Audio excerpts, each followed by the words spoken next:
It could not explain his toxicity.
the second stage tanks now pressurized. Astronauts report it feels good. T-minus 15 seconds. Guidance is internal. 12, 11, 10, 9. Ignition sequence start. 6, 5, 4, 3, 2, 1.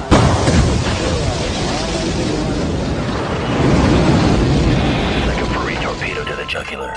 This is Honey Badger Radio. Radio with Buddy.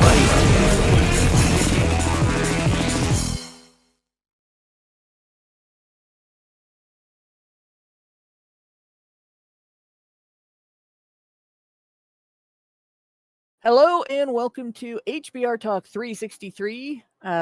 More strong independent women. Now is accidental confession. Remember last week we were talking about how now basically confessed that those strong independent women rely an awful lot on men's money and on double standards. That if the Trump administration gets rid of either the double standards or the money, women most affected, right? Women are in big trouble. So we're gonna have some more of that today. There's quite a bit here to look at, more than we're gonna cover today. But yeah, there's quite a bit. And I will start with looking at taxation again. Not just because taxation is theft and it pisses me off, but also because it is kind of one directional. And I'm not talking about the band, One Direction. I'm talking about the behavior. So, but, before we do that, I'm your host, Hannah Wallen, here with Nonsense Annihilator Lauren Brooks and the personification of perceptivity, Mike Stevenson. I'm actually too old to remember One Direction. I refuse to remember One Direction. Are you kidding? That's and like a kid band. Yeah, I know, and I do remember it, but I'm determined not to, and I'm disappointed in you, Hannah, that you even remember. Oh no, I can't get it out of my head. It's one of those things like earworms, except that every so often I remember that exists. You should aspire to expunging it from your brain. Well, you have to understand, I'm a Gen Xer. There's been a shitload of stuff like that has come and gone that it's like, oh god, not another one. I don't know any of their music, and I'm working on expunging their entire name from my vocabulary. I don't know what One Direction is. I don't know. There you go. I don't know what the Naughties were. It doesn't matter to me. I don't know what anything after that was. One Direction is the street that you're supposed to go down in only one way, and that's it. Yeah. That is it. Yeah, exactly. But you have to be careful with that too, because like if you print, well, it's probably better now. But back in the day, speaking of the naughties, when I was a wedding photographer and doing portraits and stuff in other communities as well, I went to Fort Wayne, Indiana for an event that I was photographing. I can't remember if it was a wedding or I photographed a few other things, dedications and other ceremonies and stuff. But I went there, and it might have even been for an athletic event. I went there to a location that was unfamiliar to me up until that point. And so I printed out, rather than, I'm not going to go shell out for a map, I will use MapQuest. MapQuest had an issue at that time that I didn't realize. It printed out directions, sending me the wrong way down a one-way street. And then it actually had on the directions, continuing directions, sending me the wrong way down one-way streets. Fort Wayne is a maze of one-way streets. And usually, like when you go through a city, let's say you're heading north and the perpendicular streets going east and west, you'll have a one-way street going east, and then a one-way street going west, and then a one-way street going east, and then a one-way street going west, until you get past the one-way street, so that if you miss your street, you just drive another couple blocks and you turn. Not Fort Wayne. Fort Wayne does this thing where, like, you have 6 or 7 in a row going one direction, east or west or north or south, And then you finally get to the street where you can make your turn.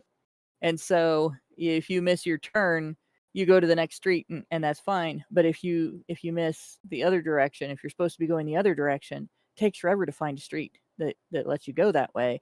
And then you might have a bunch of one-way streets going the wrong direction for you to get back to where it was such a pain in the butt. I was lucky I wasn't late. So Well, there we go. I'm glad you filled our heads with this information, because this was useful information. Be very careful if you ever have to stay out of Indiana. Actually, just don't go there. Michigan too. Ohio's better. And besides, we all know it's all Ohio anyway. And I get to say that because I live here. But tonight we're going back to the toxic sisterhood of the National Organization for Women for more more sludge. And before we do that, we got to do what we got to do. As always, Honey Badger Radio dishes out a smorgasbord of thought-provoking discussions. And as experiences both recent and long past have demonstrated, the provoked thoughts are fighting back. They've made it clear that for people like us, relying on third-party payment platforms like Patreon to fund our work is treading on thin ice, or building our house in the path of a rapidly growing wildfire, which hopefully eventually that'll end. But we don't know. We don't know what's going to happen, because here in the United States, every 4 years we elect a different administration, and there's been some shenanigans in the last 20 years with that we know about, and possibly going back further that we don't. So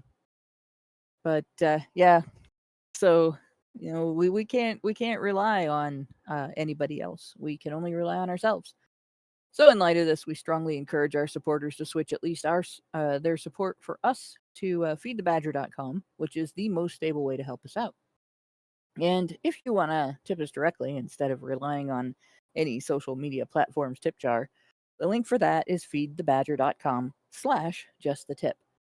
And as always, the same risk applies to our social media platforms, especially me, because I'm particularly mouthy, which is why you should further provoke the thought police by tracking our thought-provoking discussions on honeybadgerbrigade.com, where we will not get banned because it's our fucking website.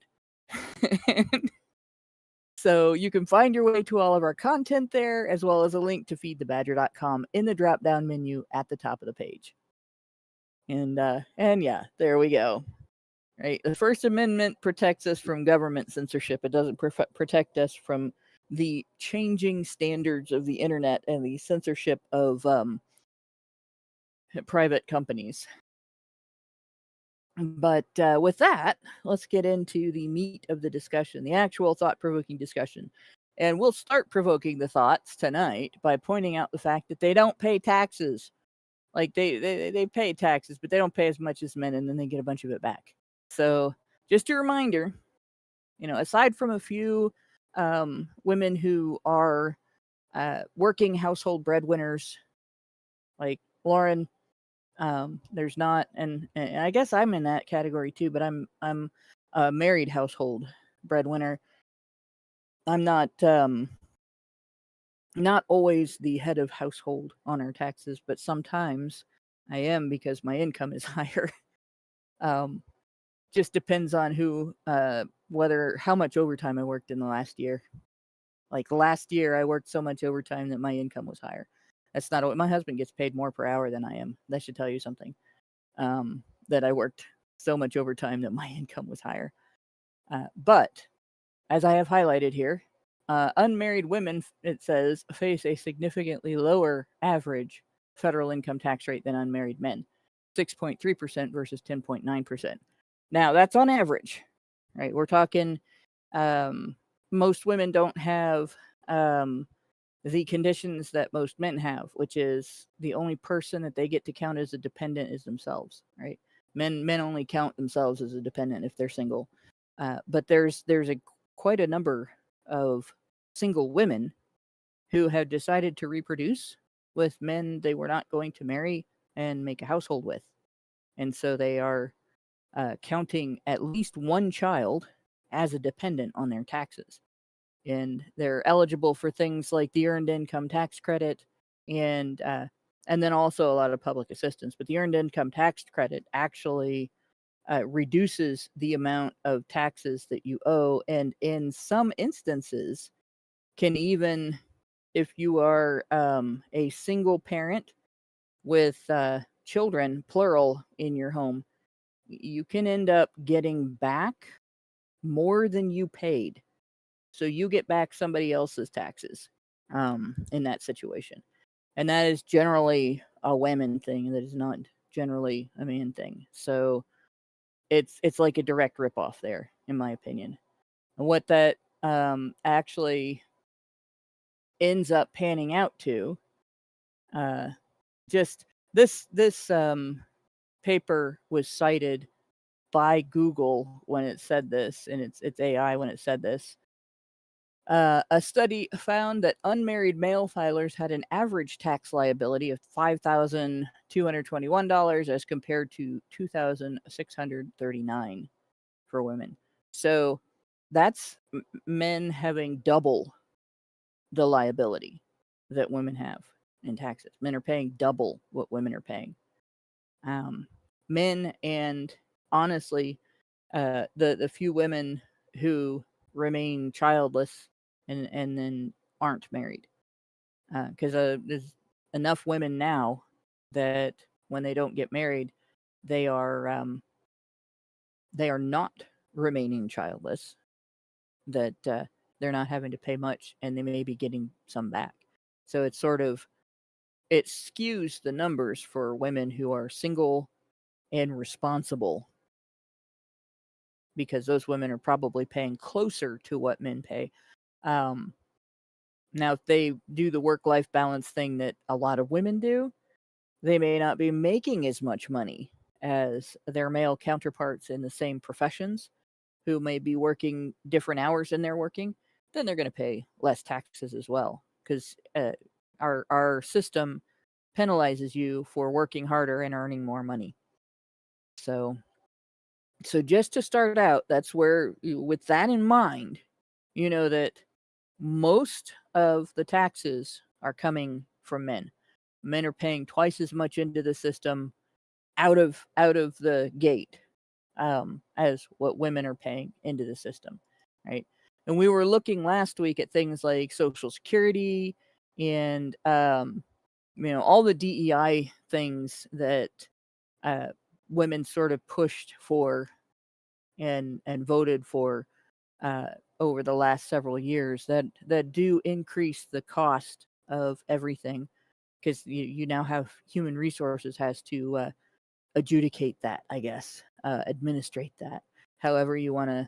They do seem to treat it like it's court, not just an administrative duty, although they do frequently seem to be quite full of duty.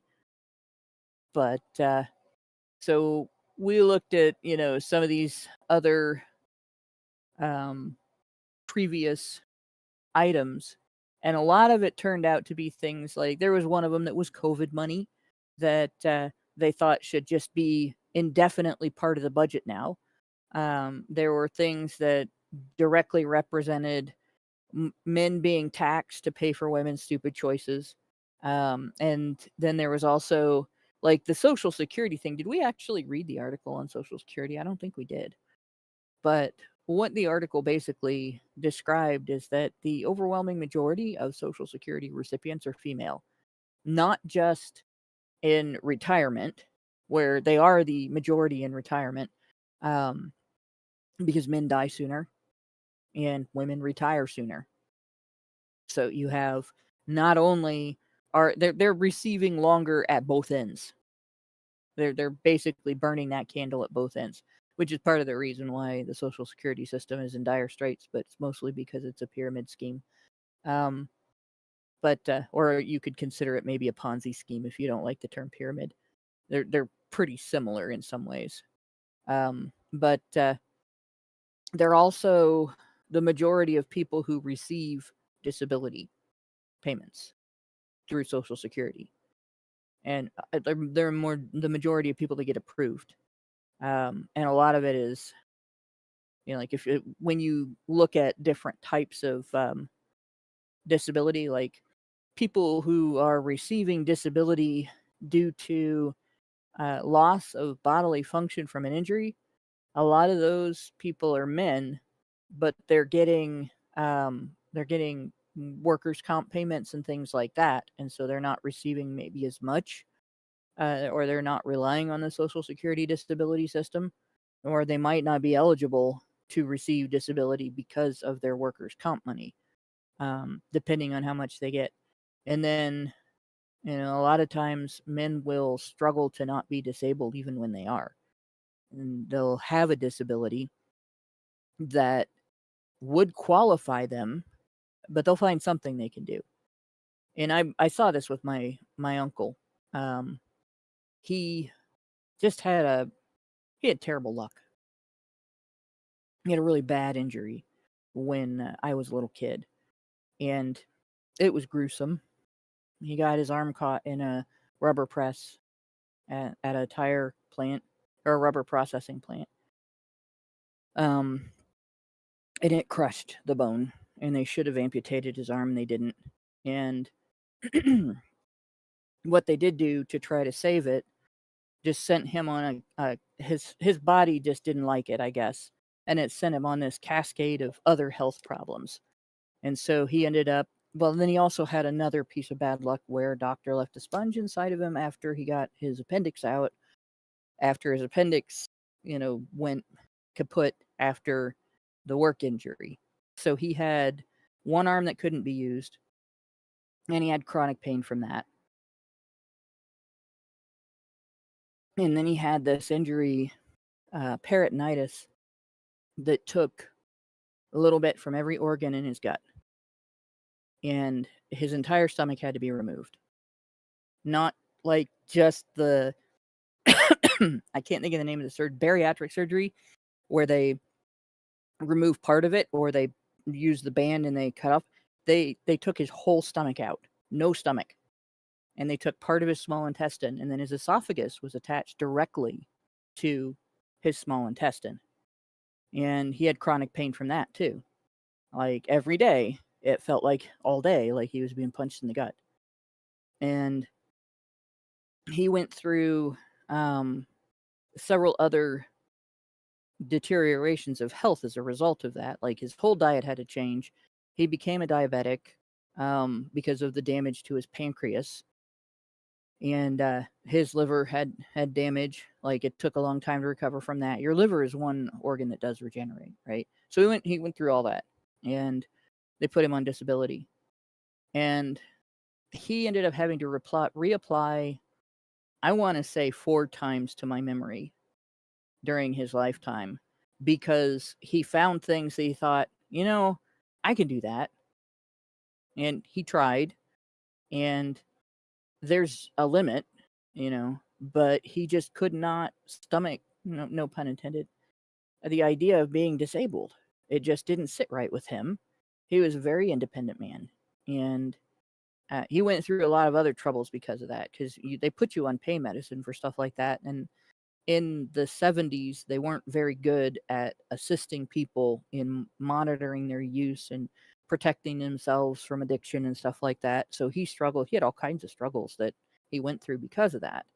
And that affected his ability as well. But even facing all of that, and it was part of his masculinity. I can't just be disabled. I can't just be helpless. I can't do that. Right. And it's something that I completely understand, because I have a rough time with that myself. But I could, if I had to, I could do what my doctor told me to, and I could deal with it. Right. My uncle couldn't. He could not feel like a grown man without a job. And it never stopped eating at him his whole life. Even when the rest of us could say to him, your situation is unique. There's nothing wrong with using the system that was put into place specifically for situations like yours. But there's more men out there than women that follow my uncle's path. I've got to figure out something there must be something I can do besides relying on other people's kindness, charity, or a system of taxation that is theft. And to be fair, he was also a very conservative man, and he might not have felt that way if he was a Democrat. But yeah, so when we look at Social Security, at the other end of disability, there's the mental health end of it, and women are more likely to get approved when they apply for that. Women are more likely to consider it a thing to apply for. They're more likely to get approved, and they're more likely to stay on it once they get on it, instead of trying to go back to work, trying to find something they can do. And men are more likely to accept this help when it's from family, because men, with or without the existence of a government, men tend to devote their time and their efforts to their family. And so then when the rest of their family say, no, we're not leaving you behind, we're gonna do what we can for you, those men tend to accept that help, because that's the kind of help they're willing to accept, because it's the kind of help they've given for their whole lives, or at least for their adult lives. Men are kind of less willing to accept government help, because it's something they've never given. Well, they've only ever given to it, and they've never seen a return on it, because that's how government works. They take 90% of everything you do, and they give you back 10%. That's crucially different from families. Families will take whatever you give them, and they'll give it back. They won't skim a bunch of shit off the top, because it's not about stealing from people you don't give a shit about. It's about approving of what the past generation has given you, and thereby giving to the next generation, whether it's sons and daughters and mothers and fathers, or uncles and aunts, or grandparents and grandchildren. Like, people are willing to make the effort for people who are that close to them. But when it all gets sunk by the wayside in favor of is there something I can call the government that doesn't make me sound like a lolbitarian? you get what I'm saying? I mean, it is a fact, men are accustomed to being the people supporting the structure, and therefore they don't feel right relying on it and leaning on it, because you're supposed to be the support. You can't be the support and lean on it at the same time. You can only be one or the other, right?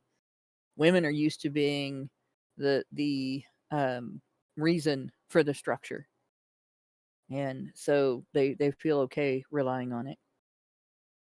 Like, that's basically an explain it like I'm 5, or maybe 15 version of why men are less likely to try to rely on the government than women are overall. Especially for things that don't feel like a disability until somebody explains to you what makes it disabling. Like, if it's when it comes to things like schizophrenia, yeah, you can readily determine, like, somebody can't read because they can't process, and their environment doesn't look to them the way it looks to everybody else, and maybe they can't interact accurately with it. They're disabled. Like, that's a disability, and it's not. There's no shame in that, right? It's harder to see it when it's a level of mood disorder that prevents someone from being able to functionally interact in a workplace, and it's chemically induced. Like, you have a chemical imbalance that causes something like bipolar disorder or severe depression, where the act of starting a task is damn near impossible for you, and things like that. So it's you see more women readily accepting, okay, yeah, this is I'm disabled by this, and more men thinking, if I admit I'm disabled by this, I'm not a man anymore. And a lot of times they think that way because the women around them don't respect them and don't treat them like a human being if they suffer something like that. It's one of the reasons why we have a larger number of men committing suicide than we do women. Because if they experience a disorder like that, that makes it impossible for them to functionally interact with a work environment and maybe even with a social environment, women get help and men get criticism. So that's, I'm not going to go into the whole article on Social Security because the bit of information from it that is relevant to what we just discussed is like 3 sentences. And there's actually a whole page that is just other stuff that, it's mostly whining because if I remember, I was New York Times. But we'll get into the next bit here. They are mad. The National Organization of Gals, the Sisterhood, is mad because the head of the Republican Party, the Republican elected official in the executive office, signed the Republicans' continuing resolution budget that his party wrote. Sorry, I just had to say it that way because, I mean, what the fuck? Did they expect him to go against the Republicans? He's a Republican. He ran as a Republican. He's the head of the Republican Party, but he's not involved in the creation. He signed this Republican initiative. Yes, Well, it probably originated with him. Well, yes, but Hannah, he's also a man. Of Oh course my they God! did. How dare you? Who dare? How very dare! So the GOP continuing resolution budget, reducing funding for non-defense programs and services by $13 billion. March 25, or March 15, 2025. Sorry. And they go on to say that it cuts over $700 million from rent subsidies for more than 3,200 households of low income and working Americans who will now face eviction, which we don't know that that's necessarily true, that they will now face eviction. But it cuts subsidies. It approved a $168 million shortage from what is needed to maintain homeless services across 400 communities nationally. And before you say, wait, that's actually men. No. So let me tell you how homeless services work nationally in the United States if you're not from here, right? If you're homeless and you want to, say, go to a shelter and stay there while you're getting back on your feet, or you're hopeless in your situation and you want to stay there, right? If you are a man, they'll serve you only if there are not women in line ahead of you, especially women with children. But even women without children will get prioritized over you. And if you are a man with children and they serve you, you got to talk to children's services, because what the fuck is a man doing with children? That's the attitude that they have. Like, why are these children with a man but they're homeless? Right? So this is still cutting. This is why the National Organization for Women is upset about it. This is cutting a service that is primarily dedicated to women. And if you look at the statistics on homelessness, 75% of homeless people are men, but 95% of unsheltered homeless people are men. Because shelter space is primarily reserved for women and children. And men are more likely to be able to get in there if they are married to or living with a woman and her children, and they're the father of those children, than if they're alone. So most homeless men who are by themselves, who are on their own, they just invisibly sleep in an alley somewhere or in a tent, like on the street in California. And if they have any kind of challenge, mental health challenges, addiction challenges, alcoholism, anything like that, they're more likely to be told, well, if you want to stay here, you have to agree to do this. If it's an addiction challenge, you have to agree to go to rehab. If it's a mental health challenge, you have to agree to get on a treatment program because they're treated as a threat. Right? David Shanahan points out, reminds me of that old headline saying 1 in 4 homeless is a woman, and people asking, okay, so what are the other 3? Right? And that's the answer. The answer to the other 3 is invisible. The other 3 are invisible. People will step over them on the sidewalk and then not remember that they passed a homeless guy. Well, I don't know, Hannah. Did you factor in the 72 other genders there? Because that might throw things a little bit.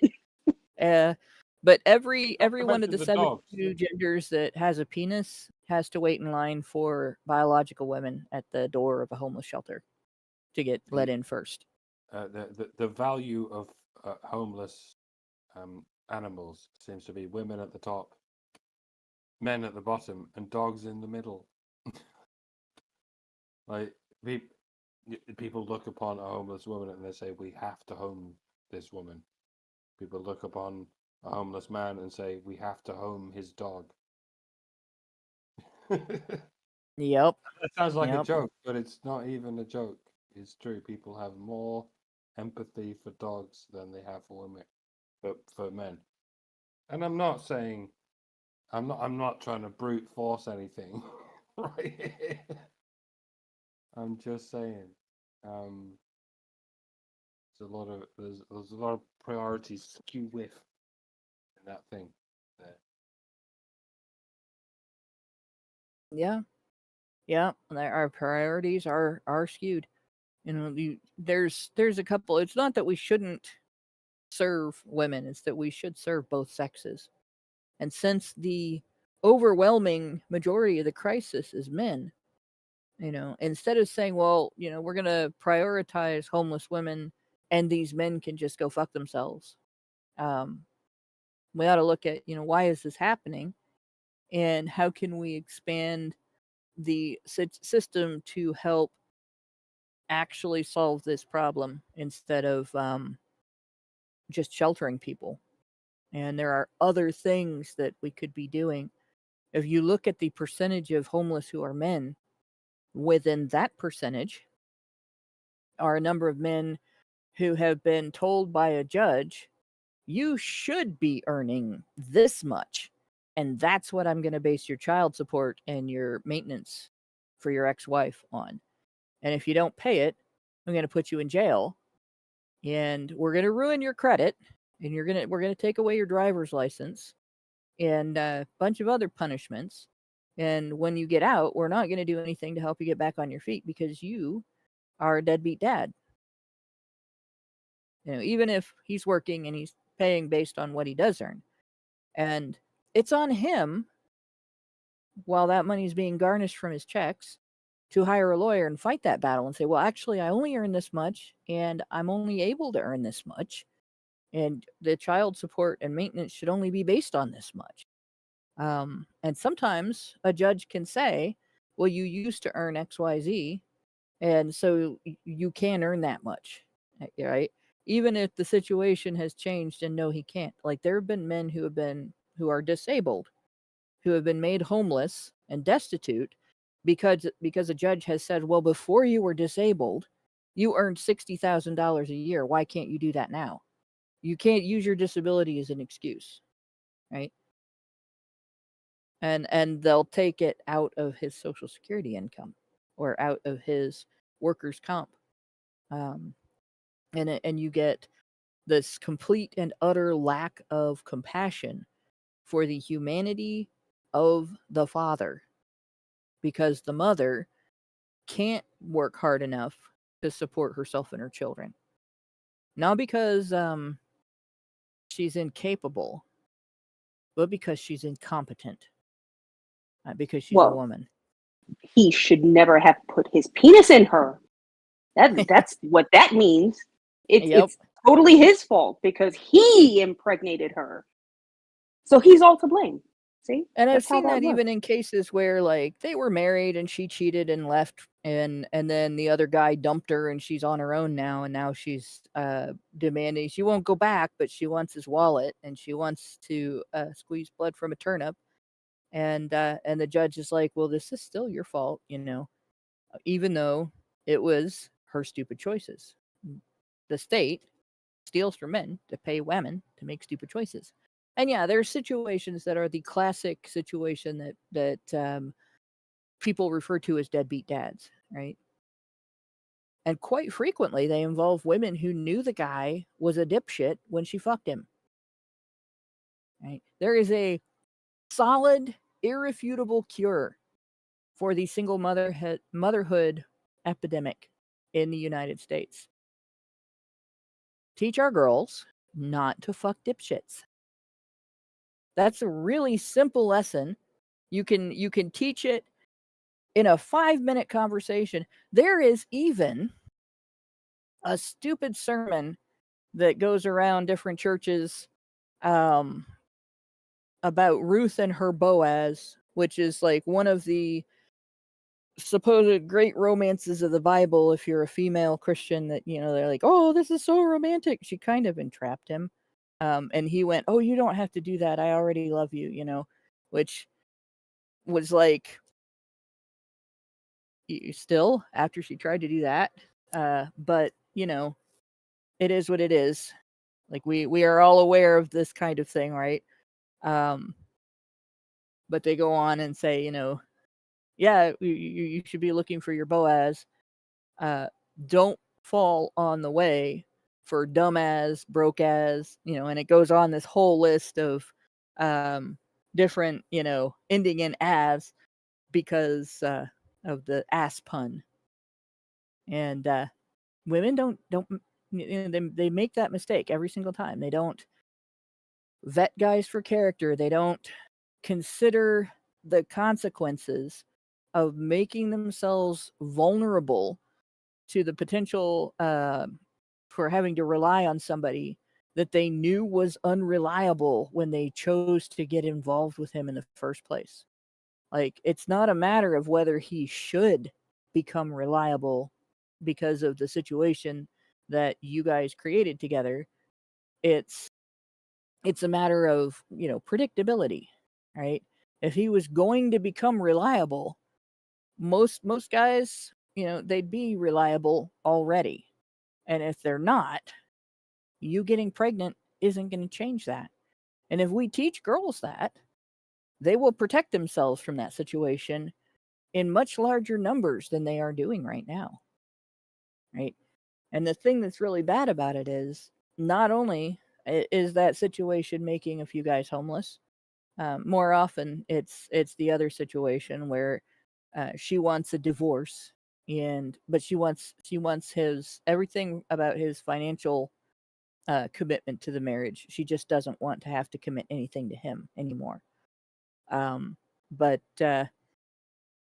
when women fuck dipshits and make babies, instead of relying on themselves or going to their family and saying, I made a stupid mistake and I relied on somebody who's unreliable and he's not going to change.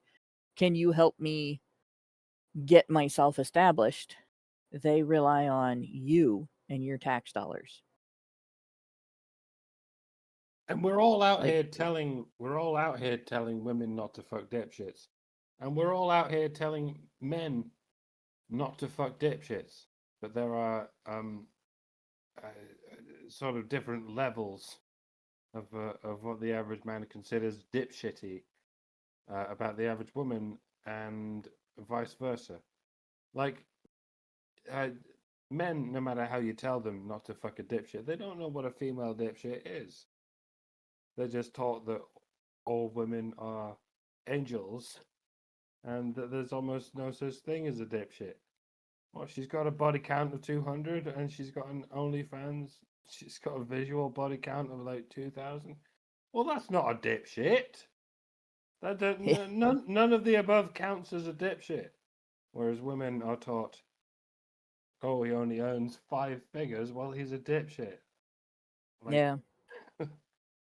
And when you think about it, it's important to teach everyone not to get with a dipshit, but it all falls apart when there are different accounts of exactly what the fuck a dipshit is. Like a female dipshit is nothing, and a male dipshit is everything. Like yeah, when you think about it, we don't even Oh. recognize failure to adult in women.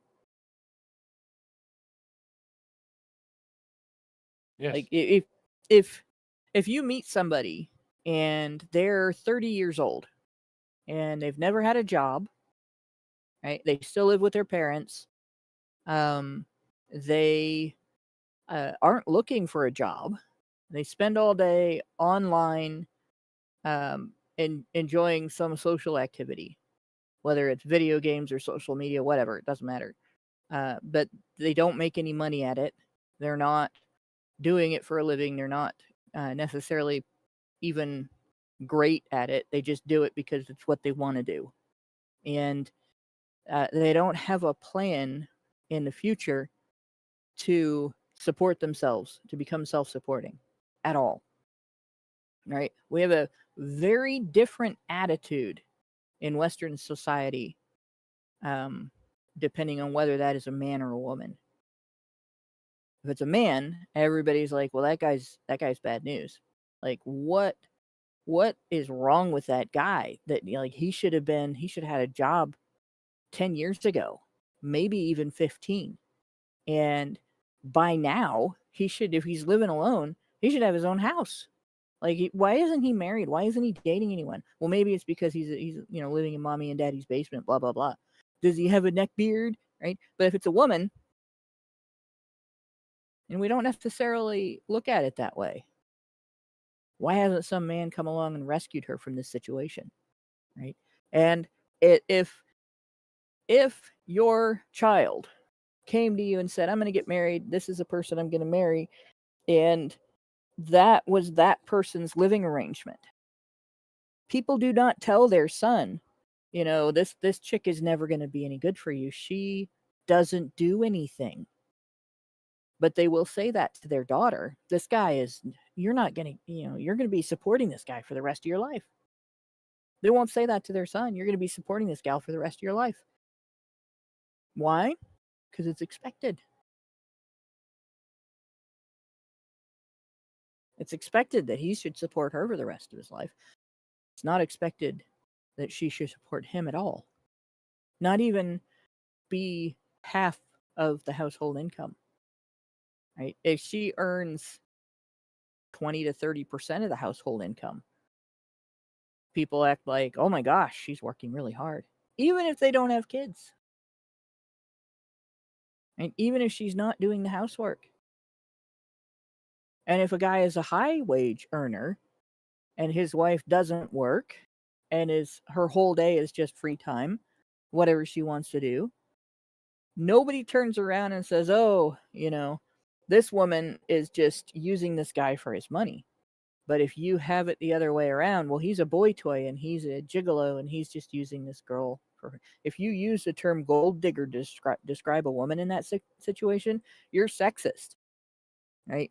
But if you use all the various male terms for gold digger and hoe in that situation, well, of course, because what man can be satisfied with depending on a woman's income, right? Even if his circumstances are such that he cannot depend on his own. I mean, it's no wonder men are more likely to try to become not disabled even when it's physically impossible for them to become not disabled.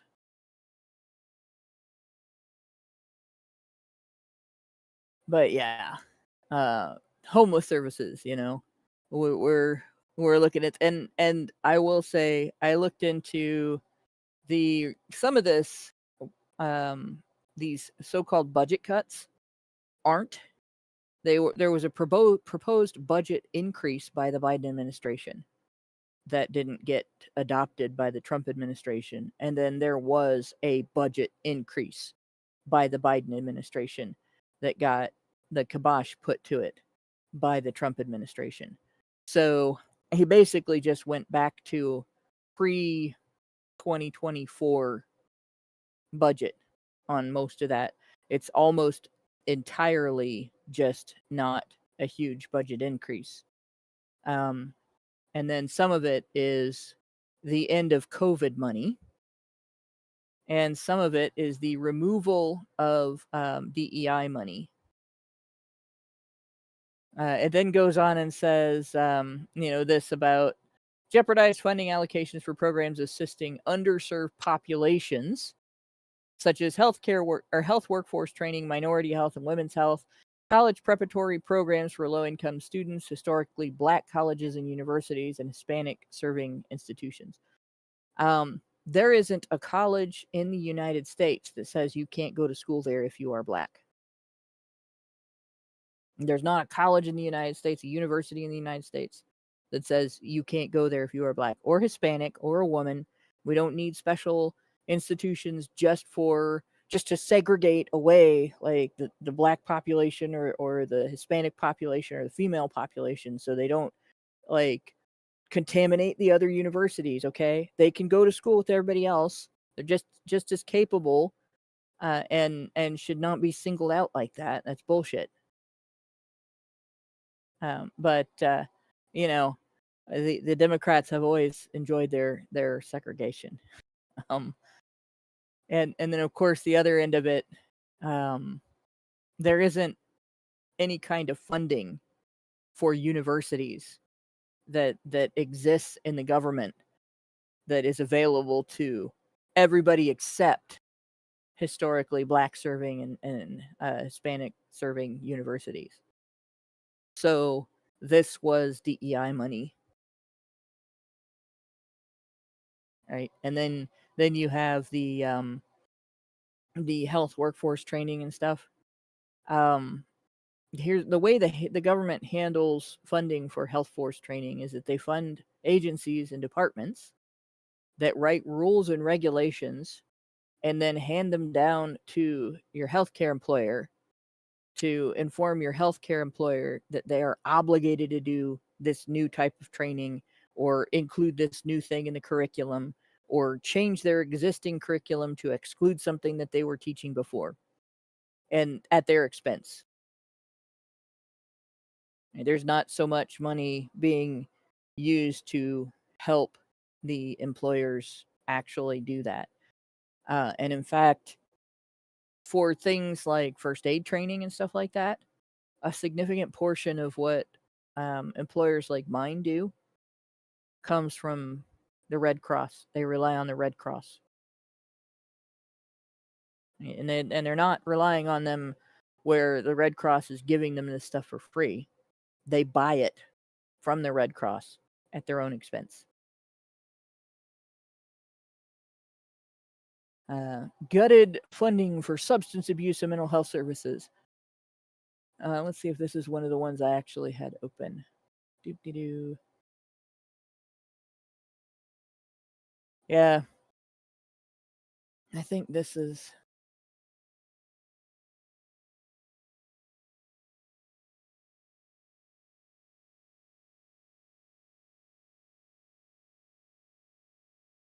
I think this is the one I was looking at. So I looked at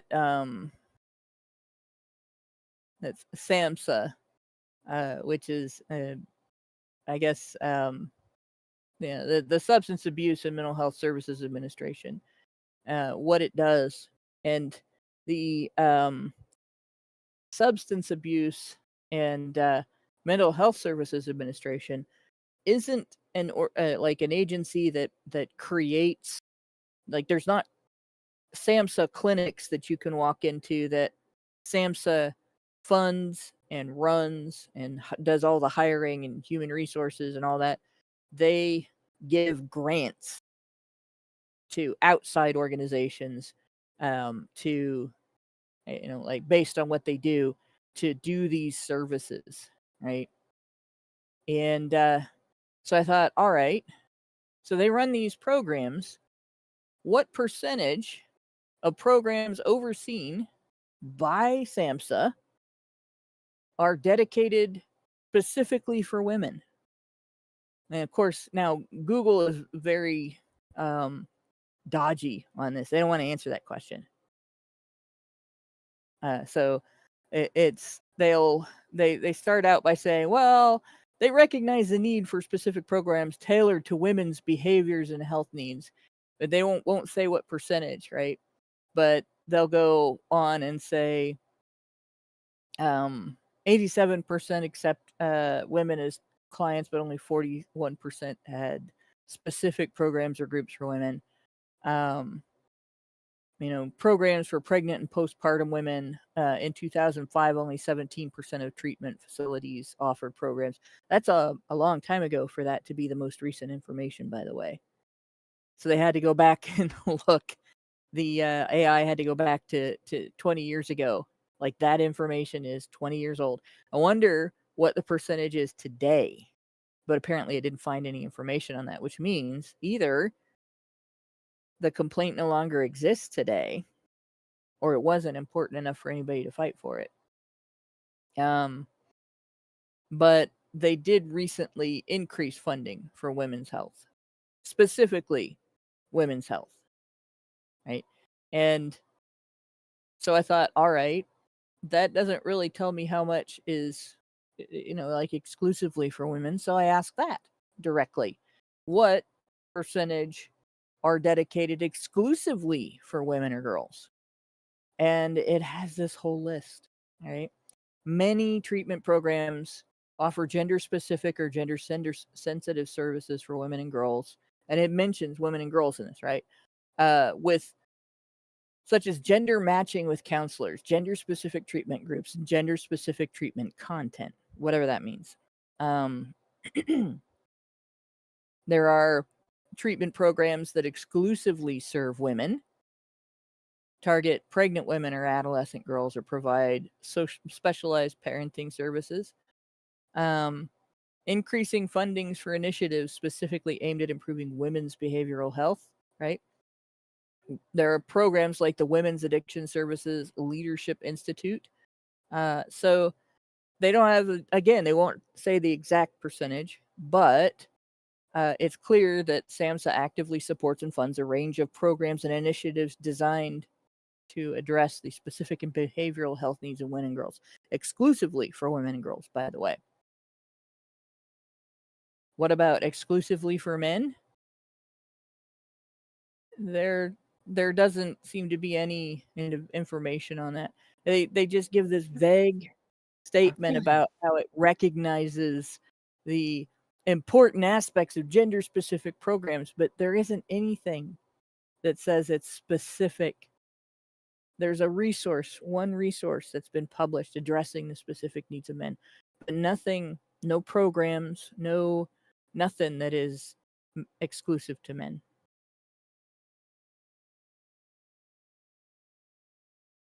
Goose egg.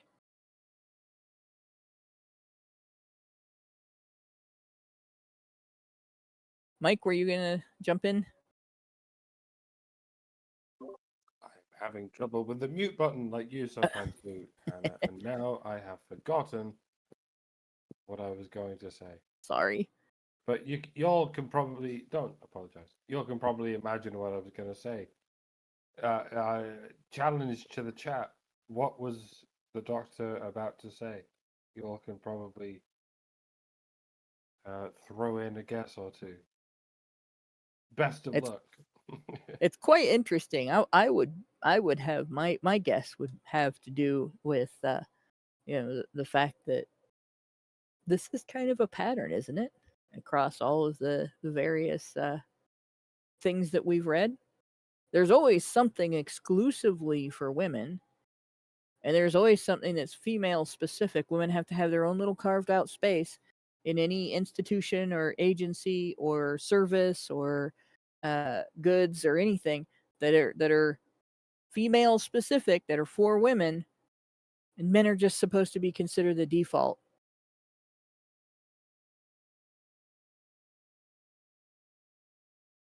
But yeah, it says while specific percentage isn't available, it's clear that SAMHSA acknowledges the importance of gender-specific approaches and supports initiatives focused on behavioral health needs of men and boys, except that there's nothing that the AI could find and reference that actually demonstrated that last bit. Right? It goes back to that article that doesn't actually. The article wasn't. It didn't show the creation of any program, any specific service, or anything. So,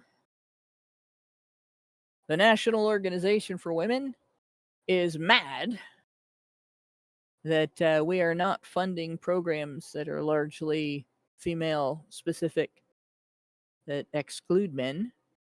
Like that's it.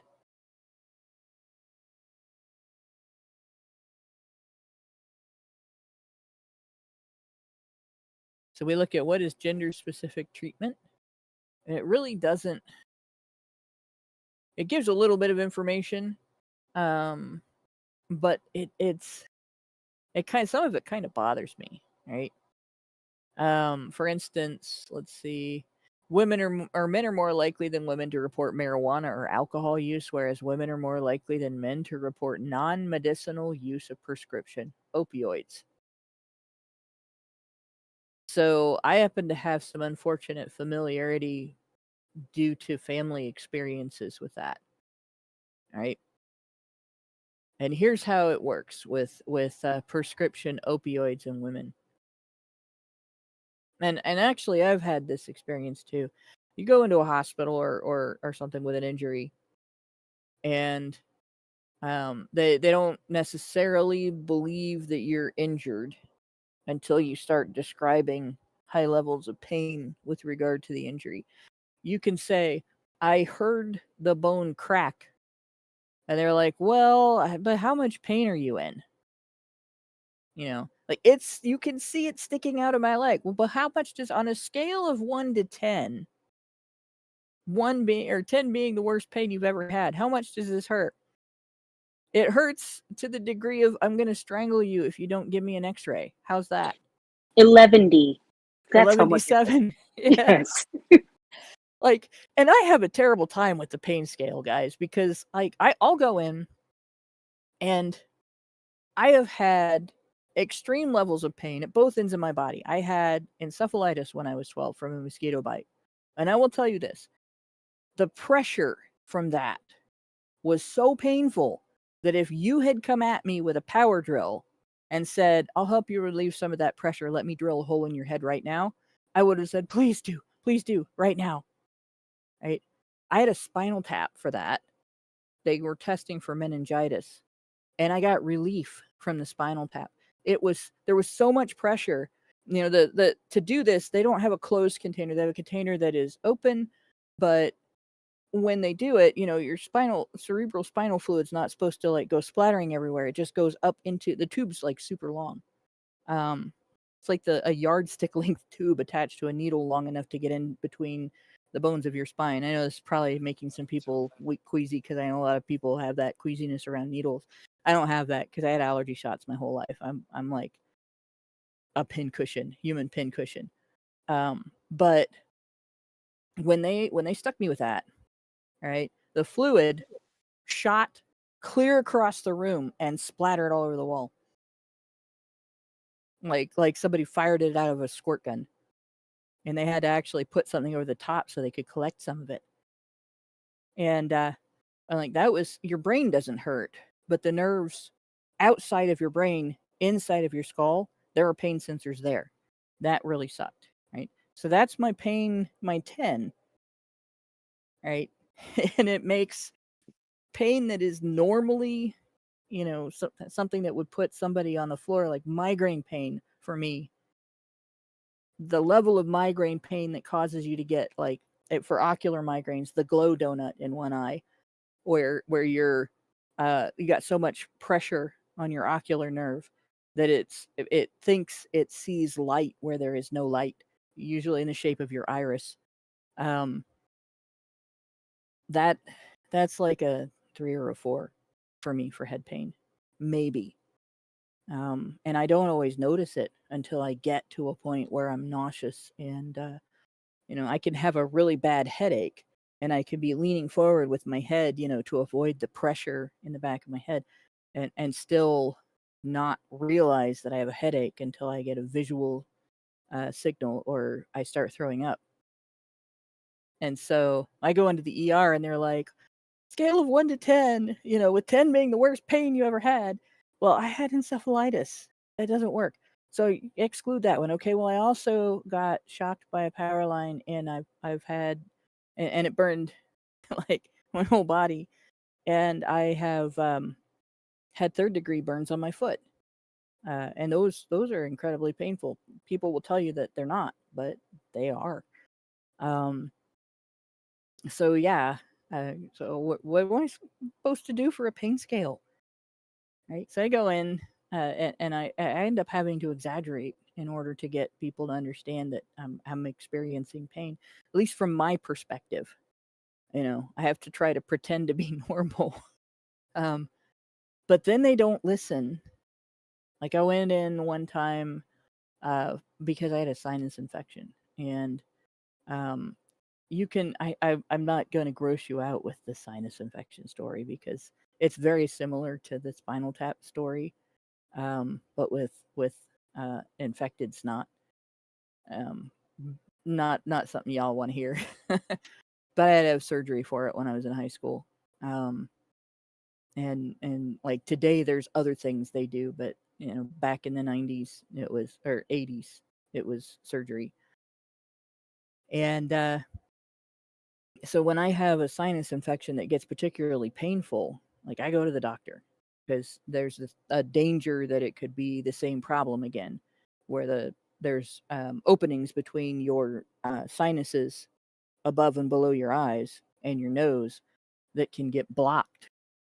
They can swell shut or they can grow shut because of repeated infections, which if you have allergies and you have a lot of mucus production, that's a risk. And I go in and I'm explaining why I'm sure it's an infection and not allergies, because allergies are not usually painful, they itch. And infections usually don't itch, they're painful. Not always, but when it's that dramatic, it's probably an infection. And I wanted them to send me home with antibiotics so that the infection would go away and I wouldn't have to deal with it anymore. And so I explained about the pain briefly. And I said, but you can't really give me any pain medicine because I'm allergic to some of it. And, I have some little issues that happen if you give me that stuff. So what I really just want is something to make the infection go away. And I get to the pharmacist, with this prescription that I get from the hospital. And he hands me back a bottle of specifically the pain medicine that I'm allergic to, which I wouldn't have been able to take it even if I wasn't, because I had to work with this sinus infection. And so I go back and, to the pharmacist. I'm like, I can't take this, when he's like, well, I can't, there's no prescription for an antibiotic here. There's just this. So I just had to have him dispose of the prescription and leave it at that. And that's what happens. So, oh, you're a woman, you're in pain, give you pain medicine. Right. And if I had been a man, they would have treated me like I was drug seeking, even though I very specifically said no painkillers. Do not want painkillers. I want something to make the infection go away. Right? So they don't listen either way. But if you're a woman, they try to relieve the symptoms without helping you. And if you're a man, they try to criminalize it. Right. But so women end up getting prescribed pain medicine more often for the same conditions. And then at the same time, you have the other end of it. 2 family members, 2 different results. One family member went at the beginning of her pain journey, which was really due to biological, like genetic conditions mostly. Like she went to a pain clinic to get evaluated. What's the best route to deal with all of this? They made a bunch of recommendations, and the insurance company was like, "We aren't going to pay for any of that, but you can get all the drugs you want." And she didn't want drugs, so they, she worked with them to find one that didn't make her loopy, didn't make her sleepy, didn't make her jittery, didn't interfere with her ability to do all the many things that she did. And for years and years, she very, very carefully managed that and kept it to a minimum and didn't abuse. But during the 1980s, the war on drugs started. And then during the late 80s, they started going after doctors who had patients who were on pain medicine for the long term. And the evidence that you were a drug dealer as a doctor wasn't patients taking illegal amounts. It was, if you had a lot of patients who were taking pain medicine. So if you treated conditions that caused pain, and you were prescribing medicines for your patients, you would get targeted, even if it was perfectly normal to expect that these patients would need pain and would be on pain medicine. And so what the doctors started doing was working with pain clinics, right? Well, I'm going to give you the diagnosis, but you have to go through the pain clinic to get your medication. But what they didn't tell people was the minute that you sign up to deal with this pain clinic instead of your physician, you are labeled an addict. So large groups of people went through that. If you are seeing an oncologist, you're labeled a drug addict. If you are seeing a rheumatologist, you're labeled a drug addict. If you're seeing a fibromyalgia specialist, you're labeled a drug addict. Right? Yeah, it makes them easier to criminalize if they ever get into some kind of dodgy situation. It's disgusting, but that's how the system works, and how the government works. Yeah. Yep. And what ends up happening then, right? Women are more likely to go to the doctor for a condition where the main symptom that they need treated is chronic pain. Men are more likely to be like, well, my back hurts all the time now. That sucks. Right? And not do anything about it. Because why are you going to sit in a doctor's office to have your doctor confirm that you're going to have to take time off from work that you can't afford to take off to have a surgery that's going to put you down for a long time and might not fix the problem in order to address this, or take medications that your employer will fire you for taking, or that you can't operate the machinery that you use at work if you're taking it. So they don't go. They just power through it. And so they'll say that men who are on pain medication are more likely to be addicted, because when a man is in severe chronic pain and they do put him on pain medication, they just automatically treat him like an addict. So the other family member, severe chronic pain and on pain medicine, cannot function due to the pain level unless a medication brings that pain level down. And there's no type of physical therapy to get rid of this type of pain. Also has a whole spectrum of other health issues, right? Kidney issues and diabetes and a bunch of other things. And so there's the general practitioner who does not prescribe pain medicine. There's the kidney specialist who does not prescribe pain medicine. There's the heart doctor who does not prescribe pain medicine. There's the doctor overseeing the dietitian, not a doctor, but there is a physician overseeing the metabolic disorder and its relationship to the kidney issues, the heart issues, and everything.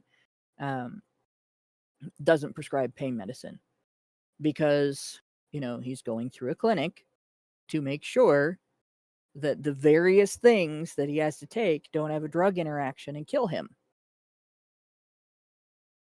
The doctors at the pain clinic get investigated by a local prosecutor, and they find out that this man has an extensive doctor list for the communications to go through back and forth. Only the pain clinic is prescribing pain medicine. There's nobody prescribing any other addictive types of medicines.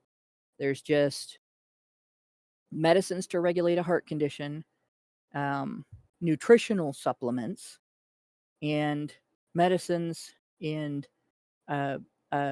specifically limitations on what medicines can be used with this man because of his other health conditions. And they're like, well, this is doctor shopping. You're doctor shopping to get more drugs.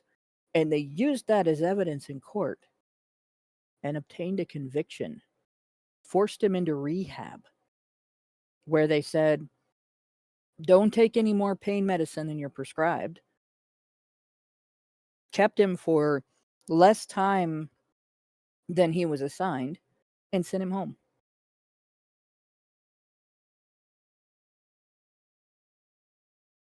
Like, no addiction, right? Like this, this was a situation where they didn't actually have evidence of anything, but they criminalized the guy. And because men have that experience so frequently, it has to get that bad before they go and seek medication. Because like you wouldn't want to risk losing your job and your family because your knee hurts or your back hurts. So yeah, addiction services. There's a need. I'm not gonna say there's not. I have had a family member who experienced addiction, but there's also a significant need for reform, and just throwing money at the problem doesn't fix it.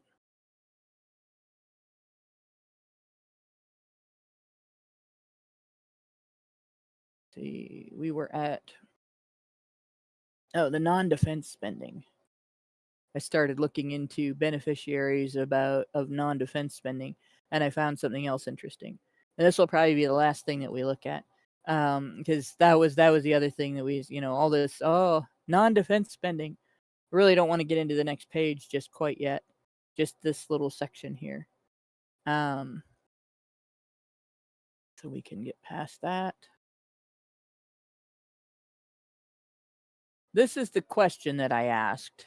Let's see if I can find the question tab. There we go. So what percentage of beneficiaries of U.S. federal non-defense spending are female versus the percentage that are male? And, initially I started looking at the responses, Medicaid, SNAP, poverty and welfare and all that. And then I ran across gender budgeting in the U.S., this article. Let's see if this is that's not it. This is it. And I just wanted to point something out because this article just drove me nuts. So we're going to look at that, but I'm going to point out first this one, which says defense spending is a higher priority for men than women. And it goes through and it says women are more likely to prioritize federalizing education, healthcare, Social Security. And then number 4 is improving the infrastructure. They'll complain about things not being available or things being expensive, but then they don't want that to be a subject of government spending. Environmental protection, and then defense spending is way down here. And then diplomatic programs are even lower. So we have this This, like, everything else is more important than making sure that we don't get invaded or attacked, right? And we get into this article, Gender Budgeting in the U.S. This is from 2010. So this is Creating New Economic Priorities for 2010 and Beyond, written by Jane Midgley. She was a leading economist and gender budgeting expert. There's an area of expertise in gender budgeting, by the way. Like, if you'd have asked people in, I don't know, 1825 or 1925 instead of 2025, what do you think of gender budgeting as an issue? They probably would have looked at you like you came from another planet. But that's a thing now. Commonly known as women's budgets. Gender budgets are, this is in the articles written by this expert, commonly known as women's budgets, gender sensitive budgets, or simply gender budgets. Notice though, the gender is female, not both sexes. And the practice of incorporating women's unique needs into the national budgeting processes and including women at the table in the budget writing process, which means creating female-specific or female-exclusive budgeting programs, or prioritizing women's interests, putting women's interests to the front. And that is gynocentrism. Gaining traction across the globe, she said. One of the foremost leaders training women in gender responsive budgeting says that women differ in how they budget from men, right?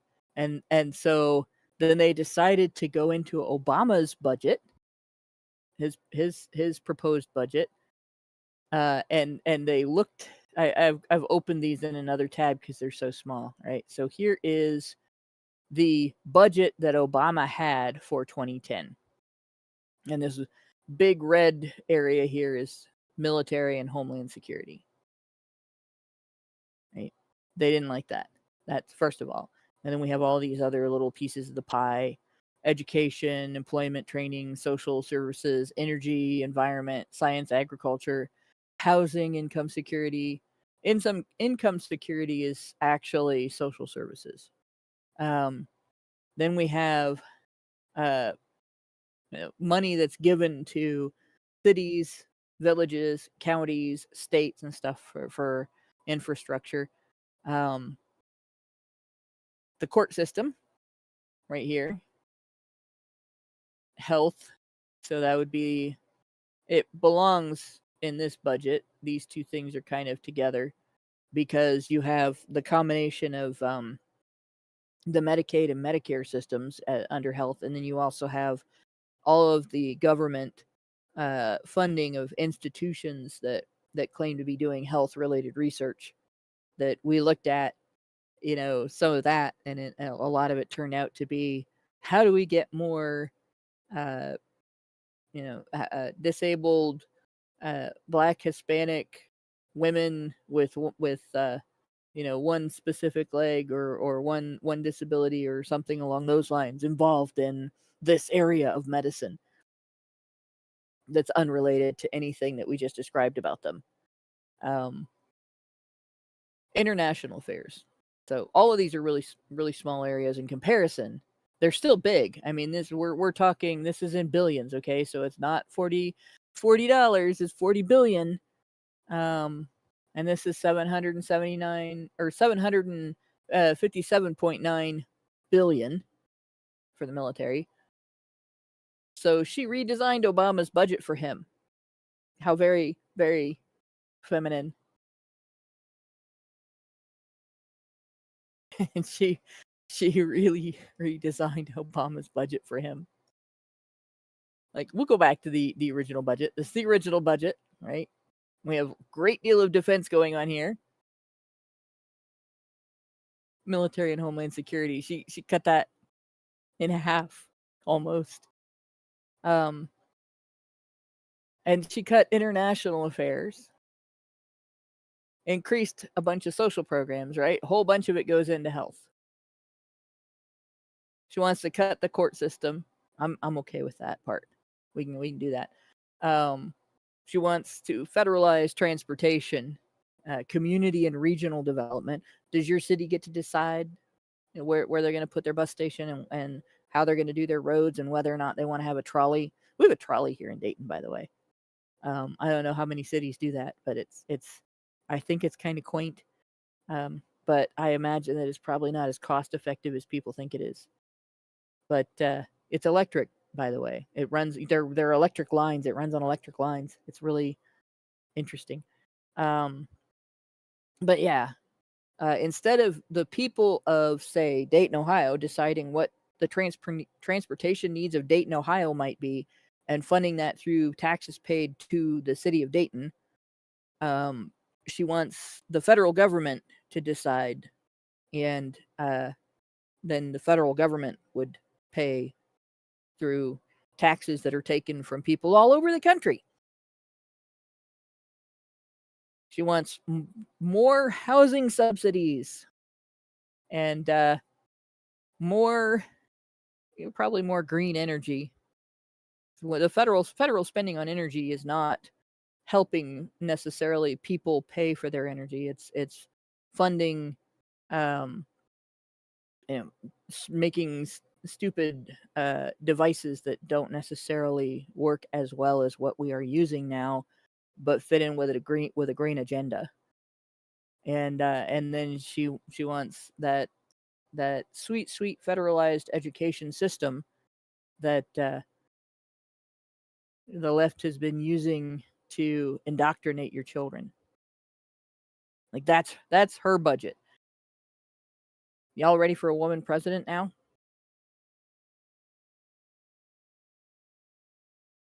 How many of you guys want to see the military budget cut in half and to pay for all this other stuff? to pay the rent for people who don't pay their own rent.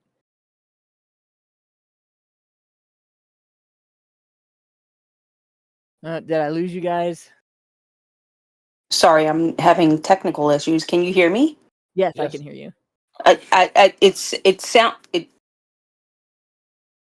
Whoa, I lost you again. You have muted. Hello? There we go. Okay. Yeah, I said it sounds almost like pretty close to what we're doing right now. Well, I don't know. The military budget's been cut that much. I know Joe Biden cut it, or at least he was trying to. But yeah, I mean, the point is any kind of spending that takes away from our military budget just makes our country weaker. And I think there's a lot of bleeding hearts that, listen, I don't like war. I don't like the fact that we even have to have this huge military base. By the way, a lot of it is funded in, certain other countries that I won't name right now. But, it is necessary to an extent. However, when you increase the military, listen, there are more people who retire or dismissed from the military who receive lifetime benefits. Okay, that's something that needs to be taken a look maintained. at. Yeah, but not maintained.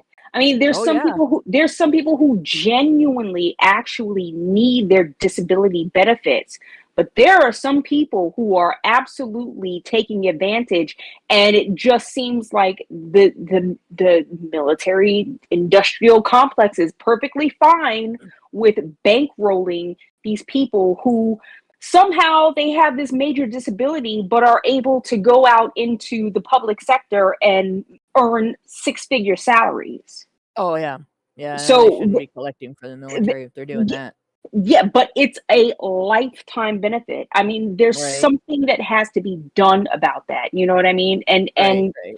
you know, as far as military spending goes, it all needs. I wish Doge would take a look at that, but we all know why, because Yeah, it's it's the classified. right. It's the military industrial complex. It's the same people who said that we all had to get the fucking COVID shot. Yeah. You know, Yeah. so And at the other end of it, right, you have part of the reason that there's needs for things like housing subsidies and food stamps and so on for married families with children. People don't realize this, but a lot of that is families in the military. Like soldiers' pay is pretty much non-negotiable, mhm, and unless they really move up in the ranks, it's not that good. You can't really support a family. They yeah, get some discounts, like they can go. There's a store on base that they can shop at that is cheaper than what you would get at the grocery store. yes, I've But been it's to not, them. yeah. But it's not if you have your requisite uh household size of a wife and 2.5 kids. It's not sustaining your family. Yeah, Right. And similarly, like there's housing that you can get in the military that is subsidized by the military. Um, but with your pay, the rent can still be higher than you can afford. mhm, So if you're in the military and you're married and you have children, your wife is expected to work. But there are yeah, women who don't yeah, or can't. yeah, And just mostly it's don't though. mhm, Right? Most to be 100% fair, mostly it's don't. They don't. And so there are a lot of military families that have to rely on the system that is intended for people who are down and out, not because they're not working or, they're um, single moms with kids, but because they're really underpaid. mhm, And that's at the grunt end. yeah, Until you rise up in the ranks, your pay kind of sucks. yeah, And everybody I've known that's in the military, um, that has weighed heavily on their families. There's a lot of guys that I know who who have been soldiers for part of the early part of their marriage, and then they got divorced. mhm, Right, even if they were only soldiers for one or two tours, they like maybe 4 to 8 years they were soldiers, and then moved on to something else. Got money for schooling and became, a doctor, a nurse, a businessman, whatever. Went to school, an auto tech, anything like that. Um, but by the time they're done with that military service, their marriage is in a shambles and they get divorced. And a lot mhm, of it is because women will not stick it out, right? They won't stick out a poverty situation where a better future is on the horizon after he does the legwork. They'll divorce. And then when that better future comes along, they're like, well, I still want a piece of that. I know I abandoned the family and the household, or I took your kids and ran, but I still want a piece of that better future that you worked for all that time, that I yeah, bitched at you for working for. mhm, mhm. And there's a lot of military guys that have been screwed over because of that. I mean, And because that's they're in the military, their divorce is worse. yeah,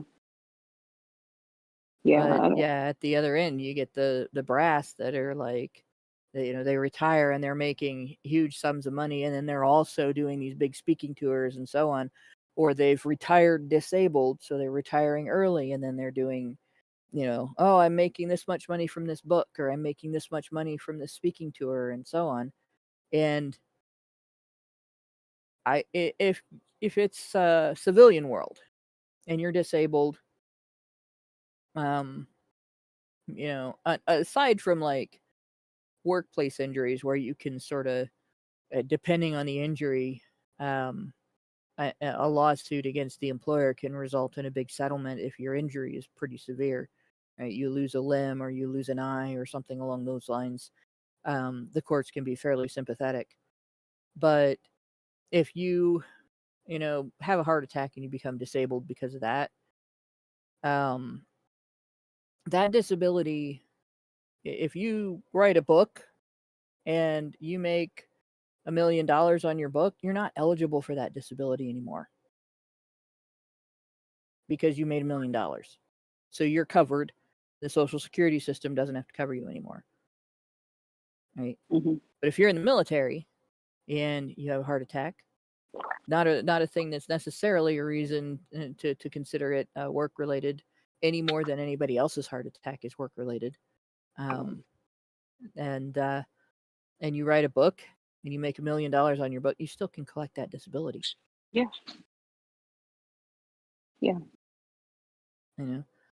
I don't think we should, in fact, in the United States, if you lose a limb, you say you get in a car accident and you lose a limb, you lose one leg, you become disabled and you're collecting disability and you write a book and you make $1 million, you're no longer eligible for that disability. I think that's fair. Yeah. You have $1 million, you don't need the disability. The disability is there to support you because you can't work. Right. I totally agree. But that's not what we're doing. That's not what we're doing in the military. No. Yeah. And like I'm not going to plug the show, but I watch a financial show where it seems like everyone who comes on the show who was in the military, they all receive this, disabled benefits, right? Yeah. And somehow, even with that extra $4,000 a month, they find themselves in debt. And it's disgusting because this money that we are we're just handing out to people is being wasted.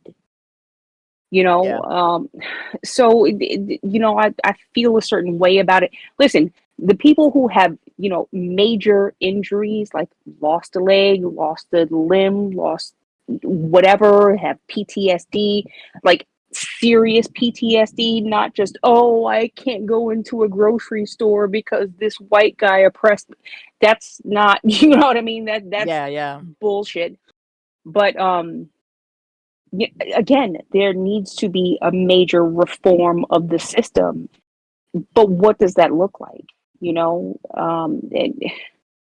it's terrible. It's terrible because what we are doing, or what has been happening, is people listen. There's a distinction between the two types of people that go into military service.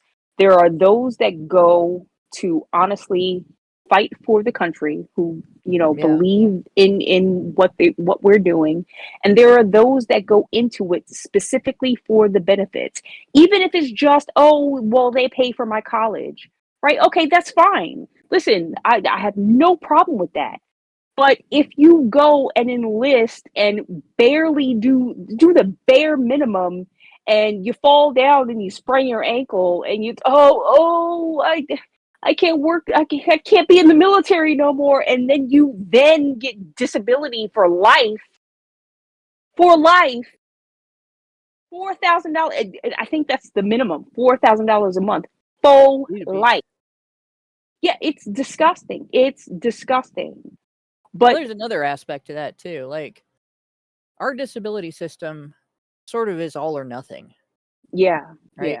Yeah. You're disabled and that's it, Mm-hmm. or you're not disabled at all. Yeah. And there's an issue I have with that too, because there are people who become disabled due to circumstantial changes in their life, Mm-hmm. that it's such a hard change that it's not possible to hit the ground running. Right. But with assistance, it's possible to maybe get back up on your feet. Right. And start going again. But if you try on your own without assistance and you fail, you get cut off and you have to reapply and you have to go through the whole rigmarole all over again. And it would be better if our system did what it said it was going to do, because there's supposed to be programs that help, people, especially people with psychological disabilities, like where they have a mental health condition that has some crippling symptoms, that they're crippling because you didn't have them for the first 20 years of your life and now you do, or they're crippling because it's not compatible with the way our society is designed. Like there's a crippling level that bipolar disorder can hit. There's a crippling level even that ADHD can hit.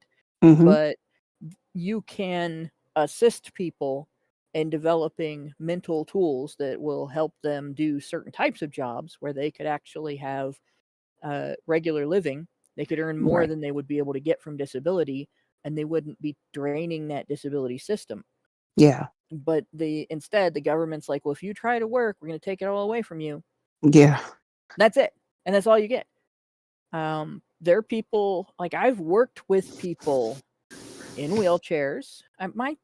One of my favorite teachers when I was in junior high had polio as a kid, and neither one of her legs worked. One arm had some function and the other arm was mostly functional. So she was in an electric wheelchair. She drove a van with a joystick instead of, pedals and everything, and buttons. It had buttons and a joystick. Still used a steering wheel though. But so I guess the joystick was for shifting gears instead of a regular gear shift. It was easier for her to handle. Yeah, that sounds like fun. Yeah, it would I'm be. sorry. It'd be almost like playing a video game, but in real life, right? That's what I was gonna say. Like, But not to for make her, light, not to make light of her situation, right. but that sounds kind of cool. It was neat that it existed, right? Before it existed, before that was designed, of course, she couldn't drive, but she went to university before the Americans with Disabilities Act existed. She got hired into work before the Americans with Disabilities Act existed, and she worked with her employer to be able to get to and from her classroom and everything. That was all she had to do, and she handled the most difficult group of kids outside of kindergartners. She handled 7th graders and 8th graders, and so 13-year-olds and 14-year-olds. Yeah, the ones that have every excuse in the world for not doing their homework and will try every boundary you have and so on. And she kept discipline in her class with no problem, Yeah. She was a very inspiring teacher, and she's one of the reasons why it's hard for me to be like, well, I can't do that with anything, because like if she could do it, what excuse do I have? Yeah, what's stopping you, Yeah, right? what's stopping me? And so I had a classmate that came to school with muscular dystrophy, and it was the type that was severe and rapidly degenerative. And so he walked until he was in the 2nd grade, and we lost him in the 7th grade. And Miss Thompson, a lot of his friends went to her to talk, because she almost died as a child. She was 10 years old when she had polio. And it's a rough thing to have another child that to watch that child slowly lose his life. And this kid, I cannot, you would be amazed if you met him. He was so full of life, and he was such a remarkable young man. That it just, again, you get to know somebody like that, you don't have any excuses. Your excuses start looking really dumb. Yeah. Right. But at the other end of it, and there are people at work and there are that under those circumstances, and there are people that live in an area or have a particular set of disabilities that it's just damn impossible that they're not going to find something that they can do. And it's fair for people to band together to help that individual. Right? It's not fair for it to be done by theft. Yeah. But in any case, like I said, there's all kinds of situations that you can help people overcome, and that should be our primary goal. And that should allow the bigger budgetary function of paying people, so that they can survive when they can't do anything for themselves, to be reserved for the cases where that's really true. And I work with some people who can't even feed themselves. Yeah. They're so disabled. And that's a different situation, We have a super chow. No, a rumble rant from NobaFan21. Said, I'm curious what might happen if enough men go MGTOW and live minimalist for long enough that taxing men for women's bad decisions is no longer possible for the American government. That's kind of part of the goal, right, of MGTOW, is not contributing to a broken system and getting as many men to go along and recognize you're feeding the demon. Stop feeding the demon, right? And unfortunately, it's hard to get men to stop feeding the demon because the demon looks like a model quite frequently on on all the promotional materials. And then when you go into job and family services, about half of the demon weighs 400 pounds and hasn't bathed in 3 weeks. Not kidding. You don't want to sit next to her. The bigger question is, how long would it take to equalize? Right? Yeah. Well, the really rough thing is, what would politicians do? Because neither party has a valid approach for this, right? The Democrats are like, how dare you? We're going to tax you more. We're going to force you. We're going to find a way to squeeze that blood out of those turnips. I mean, they don't even have an approach to the problem. Right. Well, no, you can't talk about the problem because you can't say single moms, are part of the problem. You can't say that being a single mom by choice at someone else's expense is bad. You can't condemn that. So how can you, if you can't condemn that, you can't criticize that, how can you reform the system that supports it? By the way, guys, being a single mom at somebody else's expense is bad. Always bad. We're going to get banned from YouTube now. Fuck. Go ahead though, Lauren. I mean, it's well worth it. But I mean, hell, even we thought Trump was going to, in his first term, we thought Trump was leaning towards, recognizing some of these issues, and it just never panned out. So I have no faith left in our political system to actually address these issues. I mean, I don't know what it's going to take for it to actually become recognized that, oh, wait a minute, what we're doing is wrong. We've taken a step too far, but it never will, because there's too much revenue generated from these situations, right? Like from the child support system, from family courts, from all of it, from women's shelters, and it's just, we have loosened the screws to the point where the engine is just falling off the fucking train. And who's going to fix it? Who's going to fix it? they Can't be men because we're in the process of breaking them. Right? As yeah, a nation, we are in the process of breaking men. right. And the Republican Party, the really disappointing thing about the Republican Party is where the Democrat Party is just like, openly admitting, we're going to use taxes to squeeze blood from those turnips. We'll get it somehow, right? The Republican Party turns around and says, well, this is men's fault. Women making all these stupid choices, draining the system and everything. Why aren't men taking responsibility for their women? Forgetting the fact that women for 200 years have said, we're strong, independent women. We don't need no man. Give me your wallet, but we don't need no man. Right?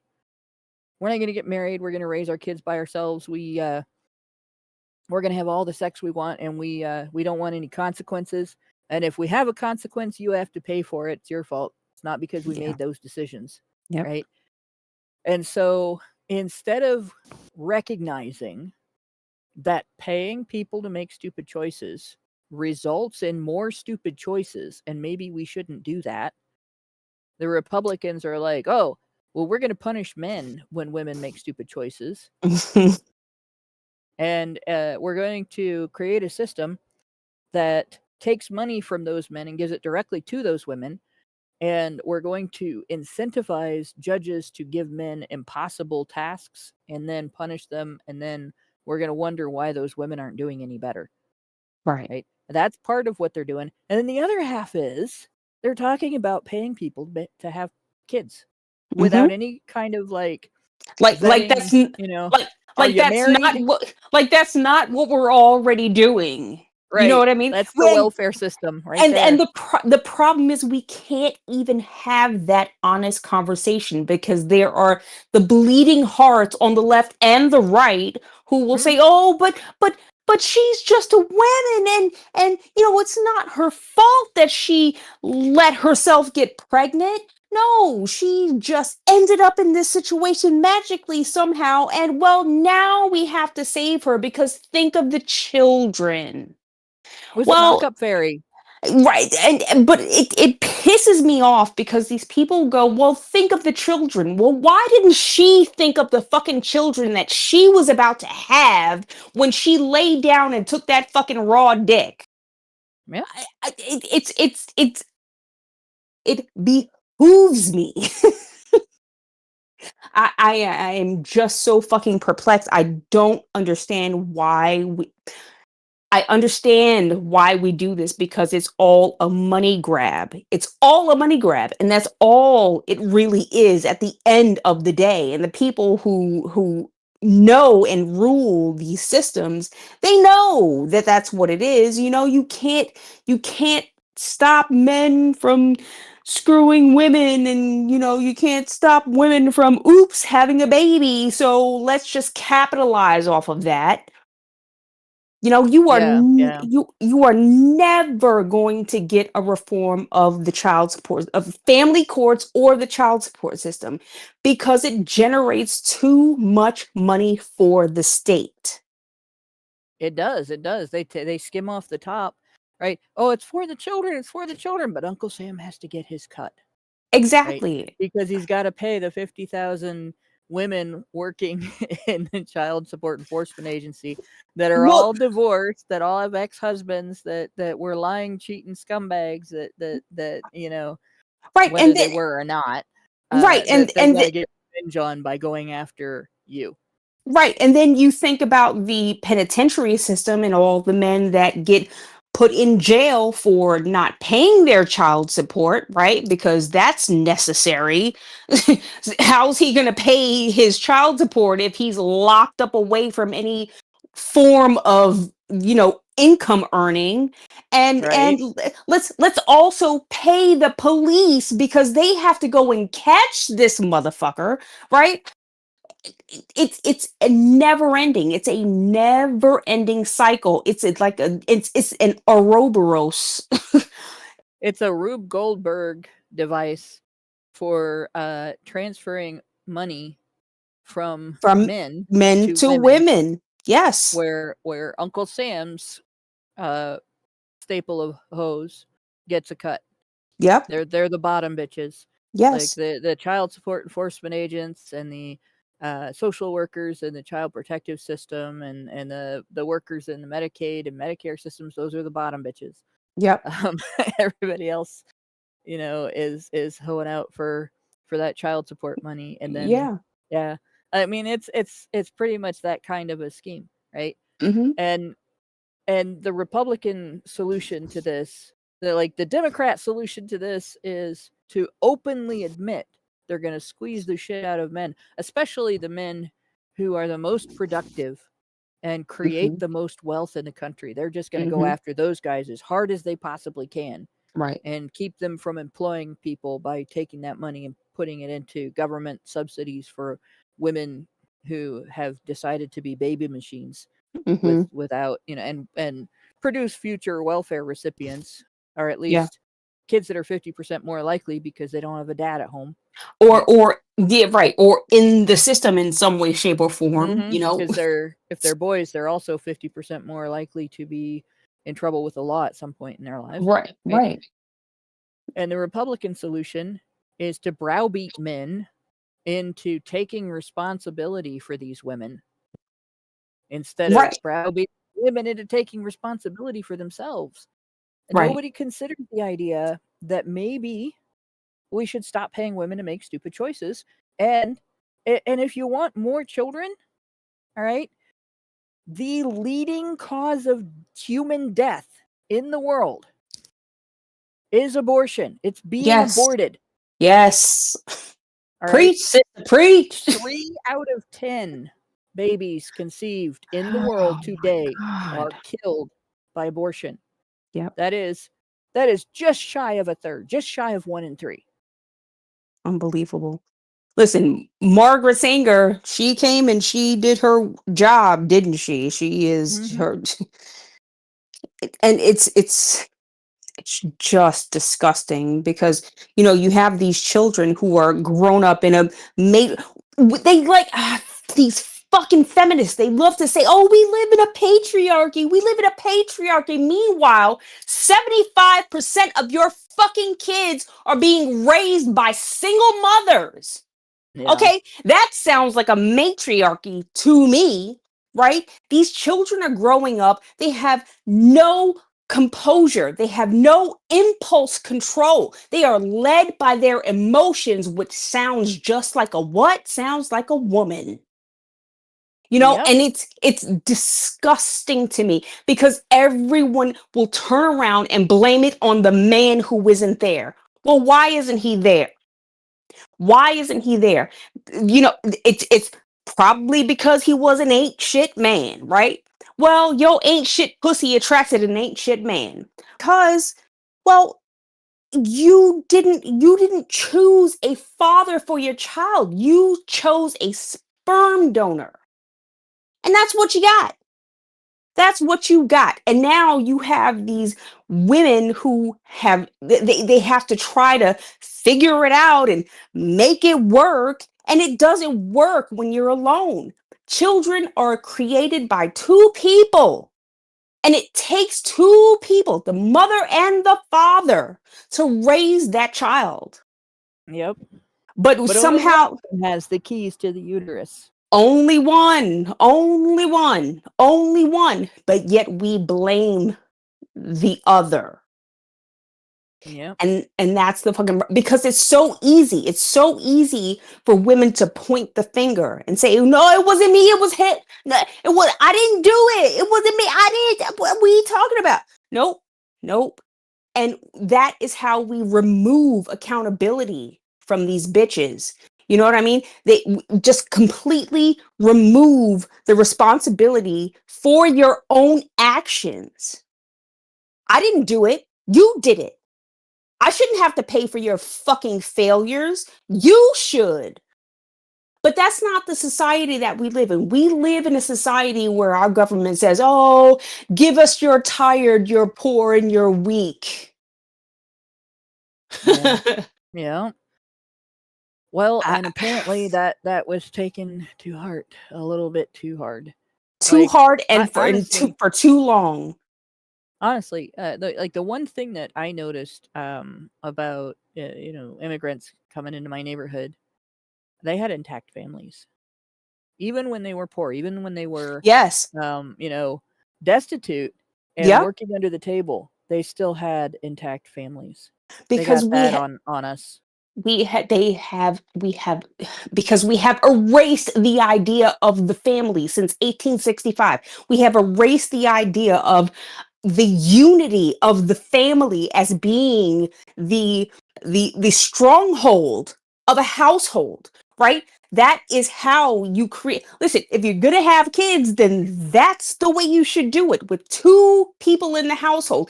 Even if both people are not earning incomes, you have one person earning an income, you have the other person raising the children, and you're not sending them out into the streets, sending them out to daycare, to strangers, because, oh, I gotta go turn this clock and make this money.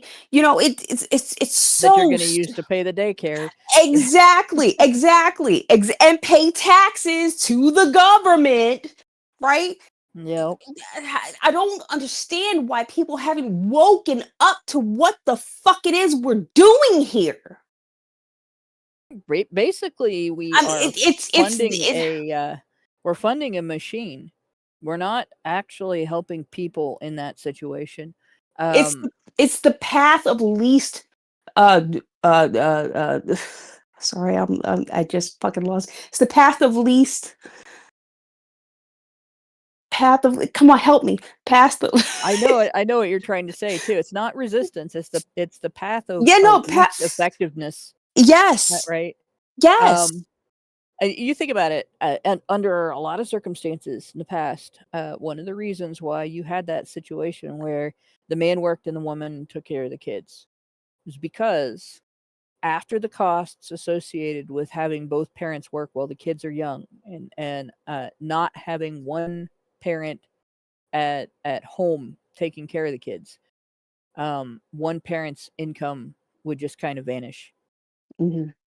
Between the taxes and the expenses.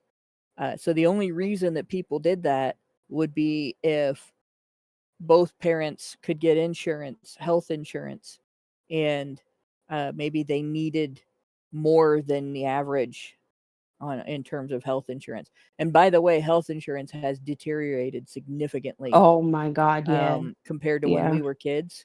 Well, And listen, our health in general, it has decreased significantly because we have been I'm sorry, I'm going hard maha on us, but like our food system is disgusting. The yeah, PBAs that are in our food system and toys and everything, it everything that we consume is not everything, but most everything that we consume is killing us because it's produced on a mass scale because people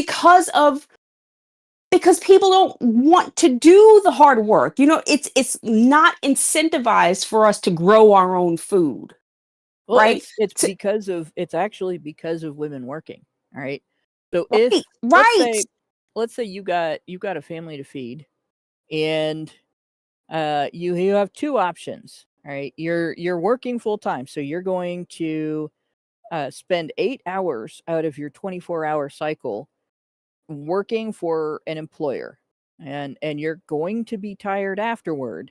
Right. And if you do work before you leave for work, then you're going to be tired at work, Yep. right? Those are your options there. And the choices that you have in terms of providing a meal for your family that day involve cooking something from scratch that might take hours and hours of labor to finish, right? Man, listen, Or don't tell me. I yeah, was I in know. this kitchen from Thinking when five you were- from 5:30 to 3 hours. It took me to cook one fucking meal, and it better be right. good. I hope he's hearing me. It better be good. But even if you But weren't yeah, making Indian Please food, say more. right? right. Please say more. It's good, Even if I you weren't think. making Indian food, there are a lot of things that take a lot of time, and there are even things that don't take a lot of time.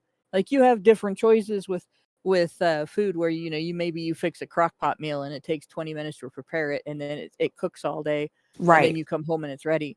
Right. But if you can't have a crock pot meal every night, you want something else. You're looking at your prep time, cutting things up, preparing, seasoning, Yeah. making Yeah. sure you have to have a clean kitchen for that too, because if you cook in a dirty kitchen, you poison your family. Yeah, no, And no, I laugh at because I watch a lot of recipe videos because I cook a lot, but there's these videos it only takes 15 minutes to cook this meal. Meanwhile, it takes like 30 minutes to prepare everything, right? right, It must be nice if everything was just chopped up for you. Yeah, I could throw it in a pan. Of course, it would only take 15 minutes, but no, not in reality, right. you For know? purposes of the video, they have the ingredients and all those little prep dishes, and those are nice and everything. But you have to actually put the ingredients in there for them to Right. be in there, right? So, you have that choice. Right? You can do the work, but you're exhausted from Mm-hmm. work, and you don't want to spend the time, and your kids are gonna whine about it. I didn't want that. I want this. Whatever. Blah blah Yeah, no, blah. fuck you. You And go to bed hungry. or worse, so one kid comes home at this time and another kid comes home at that time, and your husband comes home at that time, and everything. Moms are ordering pizzas, they're getting boxed dinners that take 15 minutes of you dump it into a bowl, and Right. you add some meat and you stir it up, and now it's breaded, or you shake it Or and you bake just it, or you or just throw it in a microwave, you throw it in a microwave, or you throw it in a pan. Kids, instead of eating home cooked breakfast, they're pouring their breakfast out of a box and putting milk on Yes. it and eating. With And a with a with that's a with a Kellogg's name on the top. right. Sorry, I just had to throw that in there. Yep. All of that stuff is a result of the changes in women's shopping habits that are directly related to women working full time more frequently than they were Yes. before. Yes, Right? Everything to absolutely. do with our diet. Like, we like to blame the food companies, Yeah. okay? But if nobody bought that shit, They wouldn't exist. they wouldn't exist. That's right, because it wouldn't be profitable. It's Yeah. only profitable because women look at those commercials on TV and say, "Oh my gosh, it only takes 15 minutes. All I have to do Yep. is cut open this bag and dump it in a pan and fry it for 15 minutes, and voila." Yep. And yes, I'm actually naming a brand name there, right? And it looks healthy because it's got little vegetables in it. It's got meat in it. It's just the Some fact that there's a whole bunch of little nasty chemicals in the sauce. yeah. Yeah. And You look at the that's the ingredient list and it's a essay. oh my God. Yeah. Yeah, there's words that you can't even fucking pronounce, and it all relates to either salt or sugar. And There's that's words in again, those ingredients lists that have more syllables than the entire last rant I wrote for a video on Honey Badger Radio. but that is the thing. It's all hidden words for salt and sugar, which are all just triggers. They're addictive. They're addictive, right?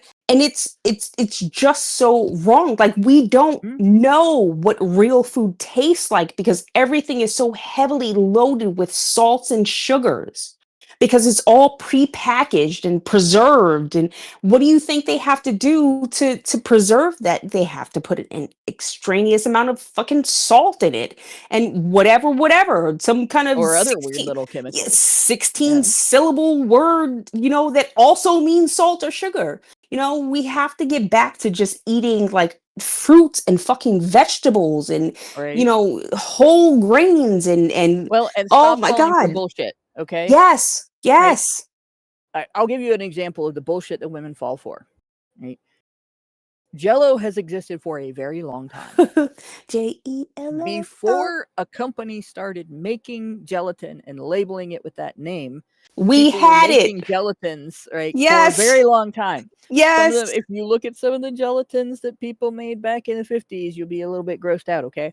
but gelatin has existed for a very long time. Man, they used to put You know what I'm vegetables in. talking They about, used to put right? vegetables and shit in that. No, get the Mhm. hell out of Yeah. And it'd Yes. be cold. It looks gross. I don't know what it tasted like, but it looks gross. But in any case, right? It exists, and it's been a dessert for most of our generation. Like there were still people bringing those savory gelatins to picnics and stuff when I was a little Mhm. kid, and our generation wouldn't touch that shit with a 10-foot pole because Uh-uh. it looked funny. Yeah. Um, Yeah. but in any case, like it's been a dessert. It's had sugar in it, and we've known it, and it's had food coloring in it, and we've known it for all that time, right?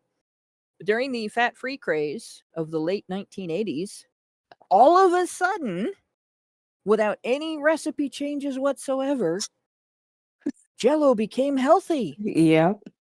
because it was a fat-free food. Fat free. Mm-hmm. Oh yeah, and then And no during the one, no one. the anti-gluten craze of the 90s, Jell-O suddenly became healthy because there was gluten-free Jell-O. Yeah. Like And it and hasn't but always. It's always been fat-free. It's always been gluten-free. But now suddenly there's a label because women fall for it and they'll buy it. They wouldn't buy it before, but now right. it says fat-free and they're going to buy it. I'll give you another Dipshit. example. I'll give you another example. It's just like Tylenol, right? And then they Mhm. have the Tylenol that's specified. It's back pain. It's for your back pain. It's the same shit. It's just different fucking packaging. And you people are too stupid to turn the fucking label around and read it and understand because it's all about simplicity, right? Mhm. It's all about the ease of use and I'm in pain and I don't want to think about it. My pain is here in my back. Meanwhile, you don't want to figure out that, maybe you should be walking more, maybe you should be, a little bit more active instead of sitting on your ass and eating all of these fat and salt and loaded foods and processed foods. Stop suing Maybe the that's fruit leather companies and buy your yeah, kid an apple. yeah, yeah, yes. You don't even But have to cook it. You just put it in a bowl on your counter, and when your kid says, "I want a snack," where's the Twinkies? You say, "Well, we don't have any nope. Twinkies, but there's an apple." Yep. Like that's a really easy thing to do. It is, Maybe you take a minute to cut it up if your kid is young. but again, it begins at home, and who is at home? It's who's in Mom. charge of the dietary decisions in the household. It's the mother, right? Because the father is the one out making the money to earn to put the food on the table. But what do? No, we just want to. Our lives are so. Our lives are so. Oh my God, they're just so overwhelming with the dishwasher and the washing machine and all of the things that take care of the fucking vacuum robots. Oh my God, how Yeah. can I actually have time enough to go in the kitchen and make an actual meal? Are you Yep. kidding me? Are you kidding me? These people should not be allowed to have kids. Well, you know what? People are going to think we're unsympathetic. So let me tell you, before electric stoves and before gas ovens were available in your home, okay, your ancestors at the poor end of the income scale, They the had to women. go. They had to go chop wood. Yeah, well, the men chop the wood most of the time, but Well, women did that sometimes too, just yes. not as efficiently as the men. But Yeah. here's the thing, all right? If there was a household where both the husband and the wife worked, say they were a mining family, right? Everybody in the house worked, They had okay? jobs. And Yeah. that included the kids. Mm-hmm. That included the kids. And then they still came home and did all the chores, but they didn't have an electric mixer Right. and an electric or gas stove. They had a wood stove. They might put a cooking pot over a fire that they would leave burning in the fireplace, on a low level while they were at work and hope that their house didn't burn down when they came home. Um, or maybe one of the kids stayed at home to tend to the fire and make sure the house didn't burn down. and they Mhm. hoped the kid didn't burn in a house fire before they came home, right? Right. But you didn't have this situation of, well, we're gonna get takeout, we're gonna go out to eat, we're gonna get a boxed meal that takes a few minutes. It's shake and bake, and I helped. Right. Those things didn't exist, okay? Like they I did not remember. do shake and bake. I helped. I They didn't do shake and bake, right? helped. They did, and they still managed to do those tasks. Right? Mhm. They still managed, and even on a higher salt diet than we have today, like back in the pioneer days, where they didn't have a refrigerator. They might also Mhm. not have an ice box because they might not have ice service. Right. They might be lucky if they had a spring house, which was basically a shed built over a spring so that the coolness of the water would provide some degree of refrigeration, and your eggs might last an extra day or two, and your milk might last an extra day or two, right? And an ice box literally was a a built box out of wood or metal that they would stick a big ass chunk of ice in it, and then that was what kept food cool to help preserve it. Mhm. But if you didn't have a large group of people, they didn't make the ice. Okay, they had something called an ice house, or an ice barn, and in the dead of winter, when their lakes and ponds would freeze, they would cut the ice off of that and store it underground in a building and use it as far into the year as they could until it melted. And they would insulate that building as best they could so that the ice would keep itself cold um, for as long as it could.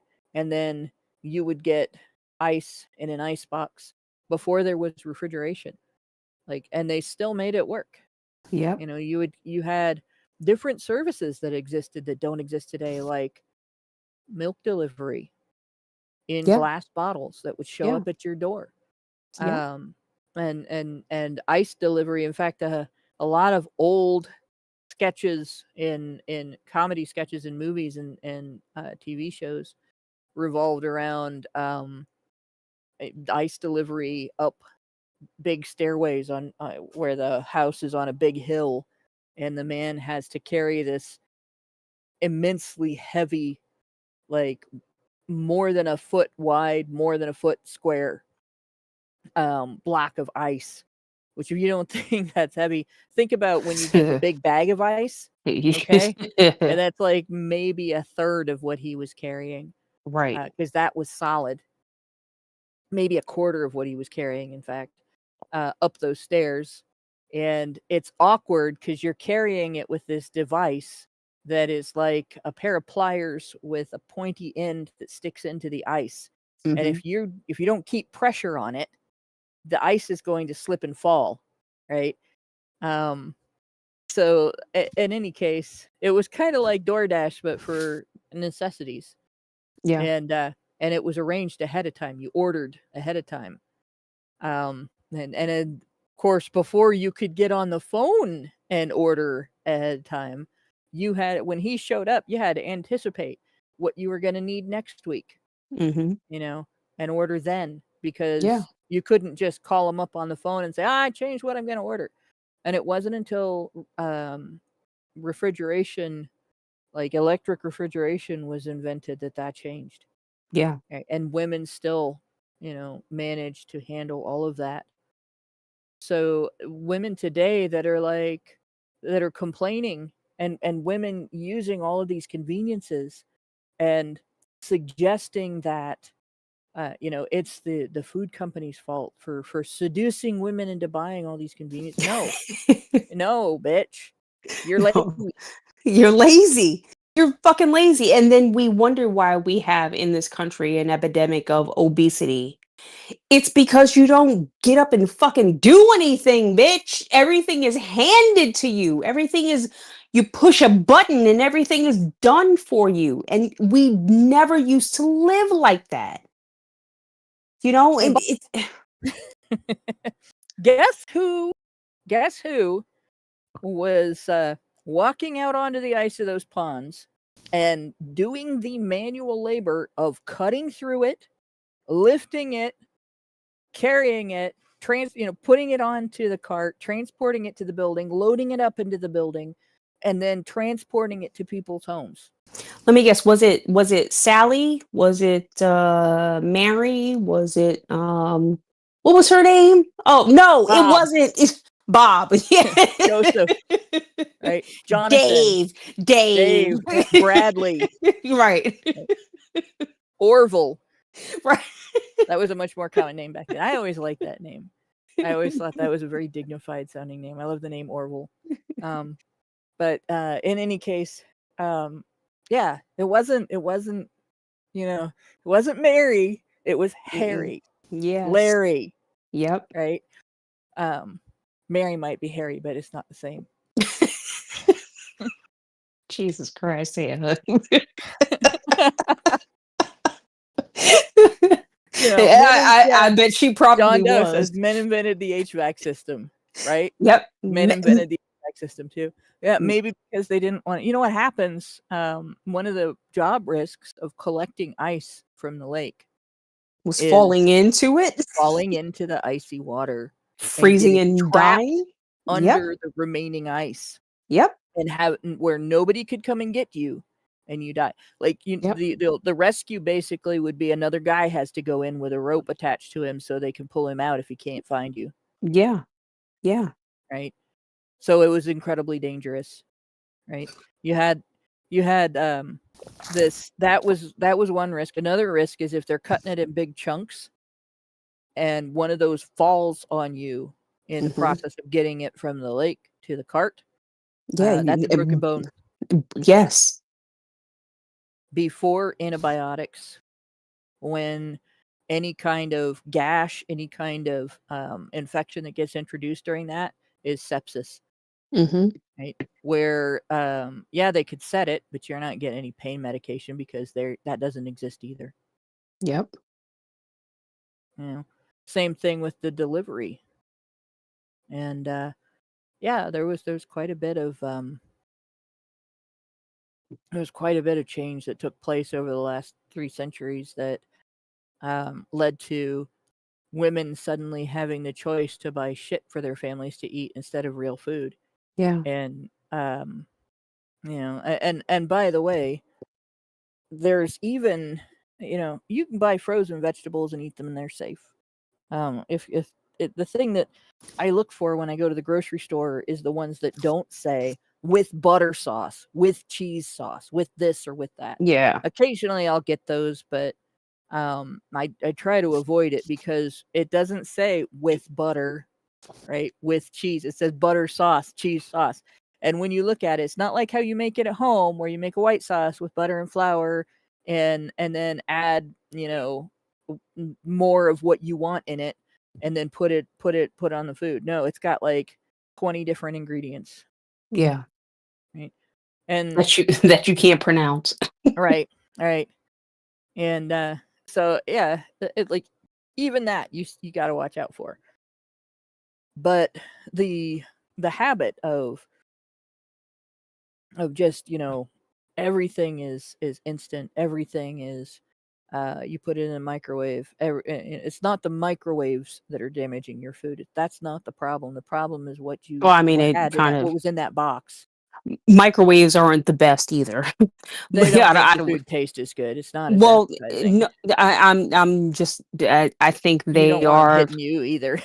No, no. I think those are detrimental in different ways. They just I don't think microwaves are safe. But again, going back to your point, it's just we never used to have these modern conveniences. It was just always, you need something to eat, I'm gonna cook it for you. Here it is. Yeah. It came hot from the stove or the oven, and that was it. It wasn't just, it only takes 2 minutes. Let me boop boop boop boop boop. No. And then along came the women of Gen X. whose first introduction to cooking was an oven with the name Easy in it that Yes. didn't cook with a light bulb. Yes. Yeah, which I didn't have one of those when I was a kid. I asked my mom for one because my neighbor had one. The girl was she was a few years older than me. I was still in elementary school when she started high school, but she was nice. And sometimes when she was at home and not out doing stuff with her friends, she played with me. She had this Easy Bake Oven, and I just thought it was the coolest thing since sliced bread. And I went home and I was like, I want one for Christmas. My mom's like, no, that's not what we're gonna do. She Yeah. started teaching me how to cook. Yeah. And by the time I was 12, I could cook a full meal. My Mhm. first full meal that I cooked for the family. My dad sat down and started complimenting my mom, and she goes, Hannah made this. And Wow. I thought he was gonna burst. It was Oh. one of the most like, you build up your kids, you Yeah. want them to be proud of their achievements. But I felt like mom just told my dad, Hannah won the Nobel Peace Prize today. Yeah. Yeah. It was so great.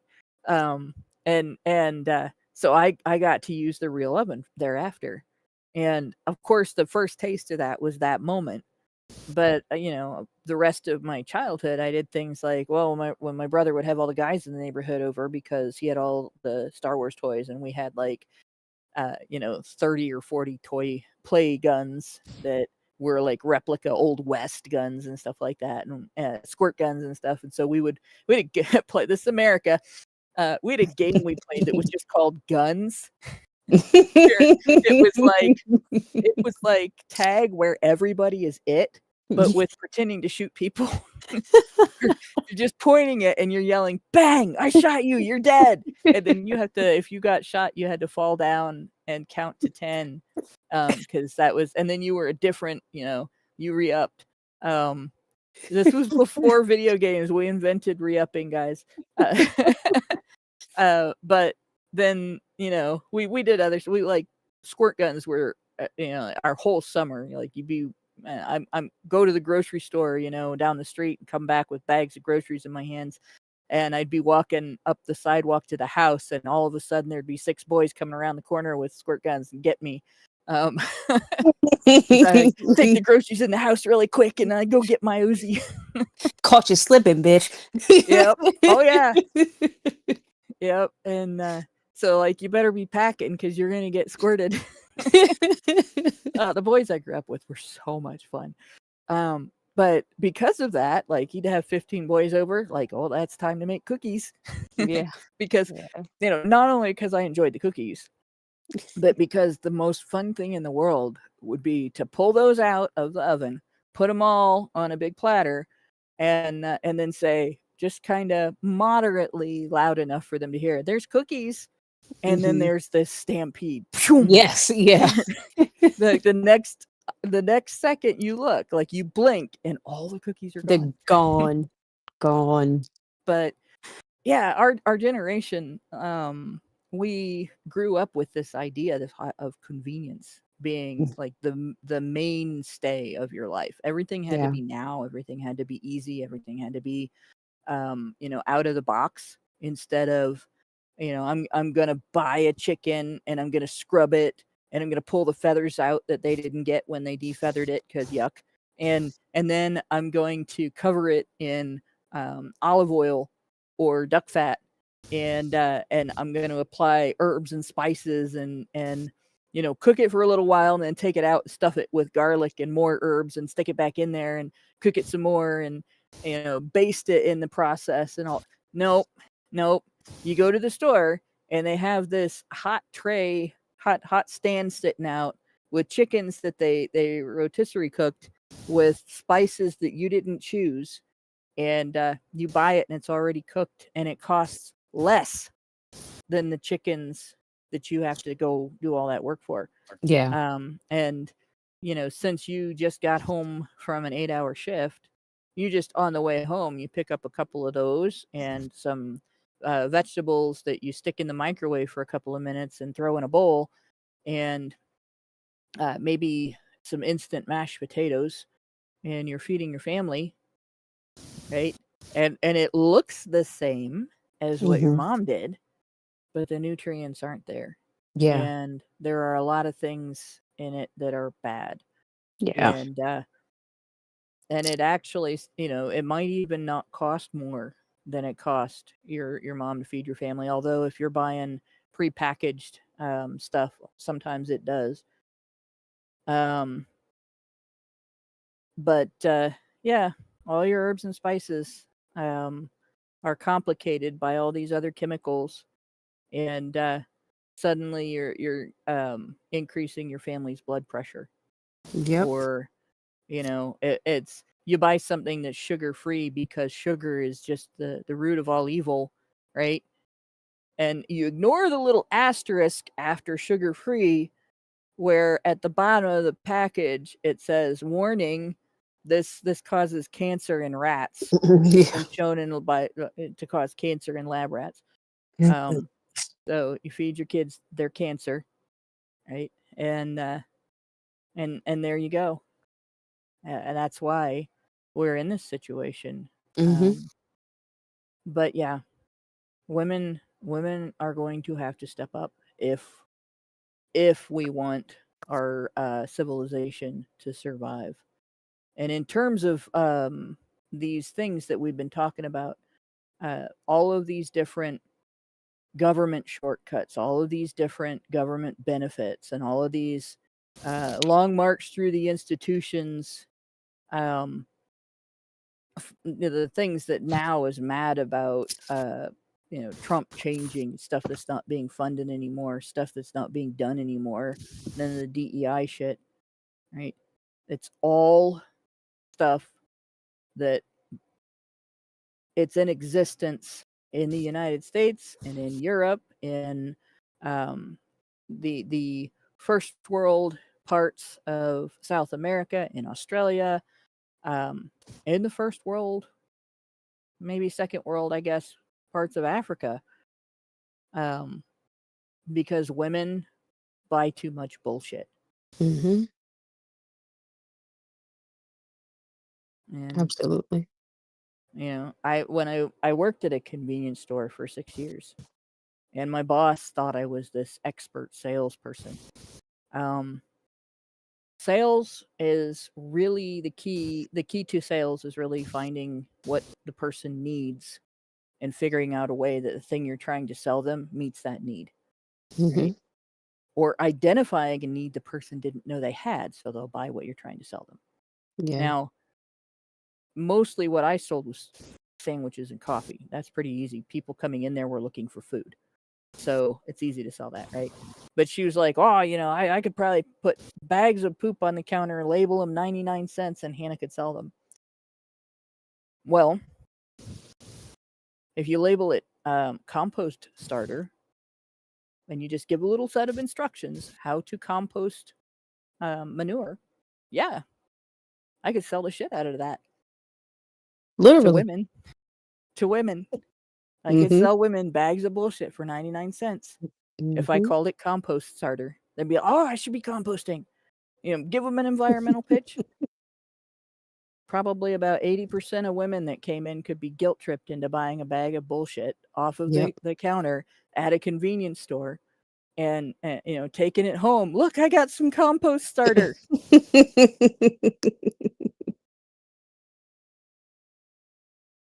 Like, women, we got to do better. We got to do better. Yeah. Well, they do. Listen, I'm doing my part. Y'all bitches got to get your shit in line. I don't know what the fuck y'all doing. I'm over here spending 2.5 hours, almost 3. I know we got to get to the next thing. Ay. Sorry. No. Hey, we had a lot to talk about. I didn't think that this material would take us this long. Or I would have broken it up a little more. Neither did I, but listen, it's not often that you catch me in rare form, and right now when it comes to this discussion, when it comes to this topic, oh yeah. No, I've got a lot to say about this topic to these women who think they're boss bitches, and God. they're leaving their children to, strangers to raise them because We they need to think do that. a whole show on boss bitches Oh because there God, are some yeah. things that I've run across recently that but we'll do that. I've still got stuff on the back burner that I really want to do as soon as I can just get my shit together on it. That I haven't forgotten, and I'm just trudging through. I've got some health things that I've got to deal with, Mhm. and some of them are genetic. One of them is just by pure chance. Could have happened to anybody. But my chances were worse because of my genetic issues. So of course it hit me. But and one of them is because I got fat. Actually, a bunch of them will get better if I just lose like 50 pounds. But in any case, in the middle of doing all that, I haven't had the energy or the time with my overtime work to get my ducks in a row to do. When I want to talk about war, I'm not talking about it from a man's perspective. So my level of research that I have to do and ducks in a row that I have to ensure is a little bit higher. And I don't think it's sexist to say that. I think I'm once removed or maybe even twice removed because of my existing disabilities from that whole situation, aside from me worrying about the men and boys I know who are young enough and old enough to be forced to fight.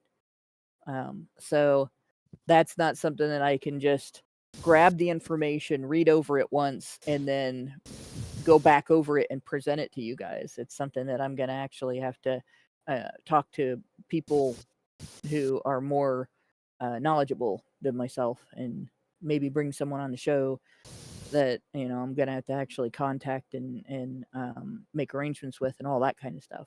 So it's Mhm. still in the works. It's still on my back burner. I get a free sexism pass, says Mangaka 92 on Rumble.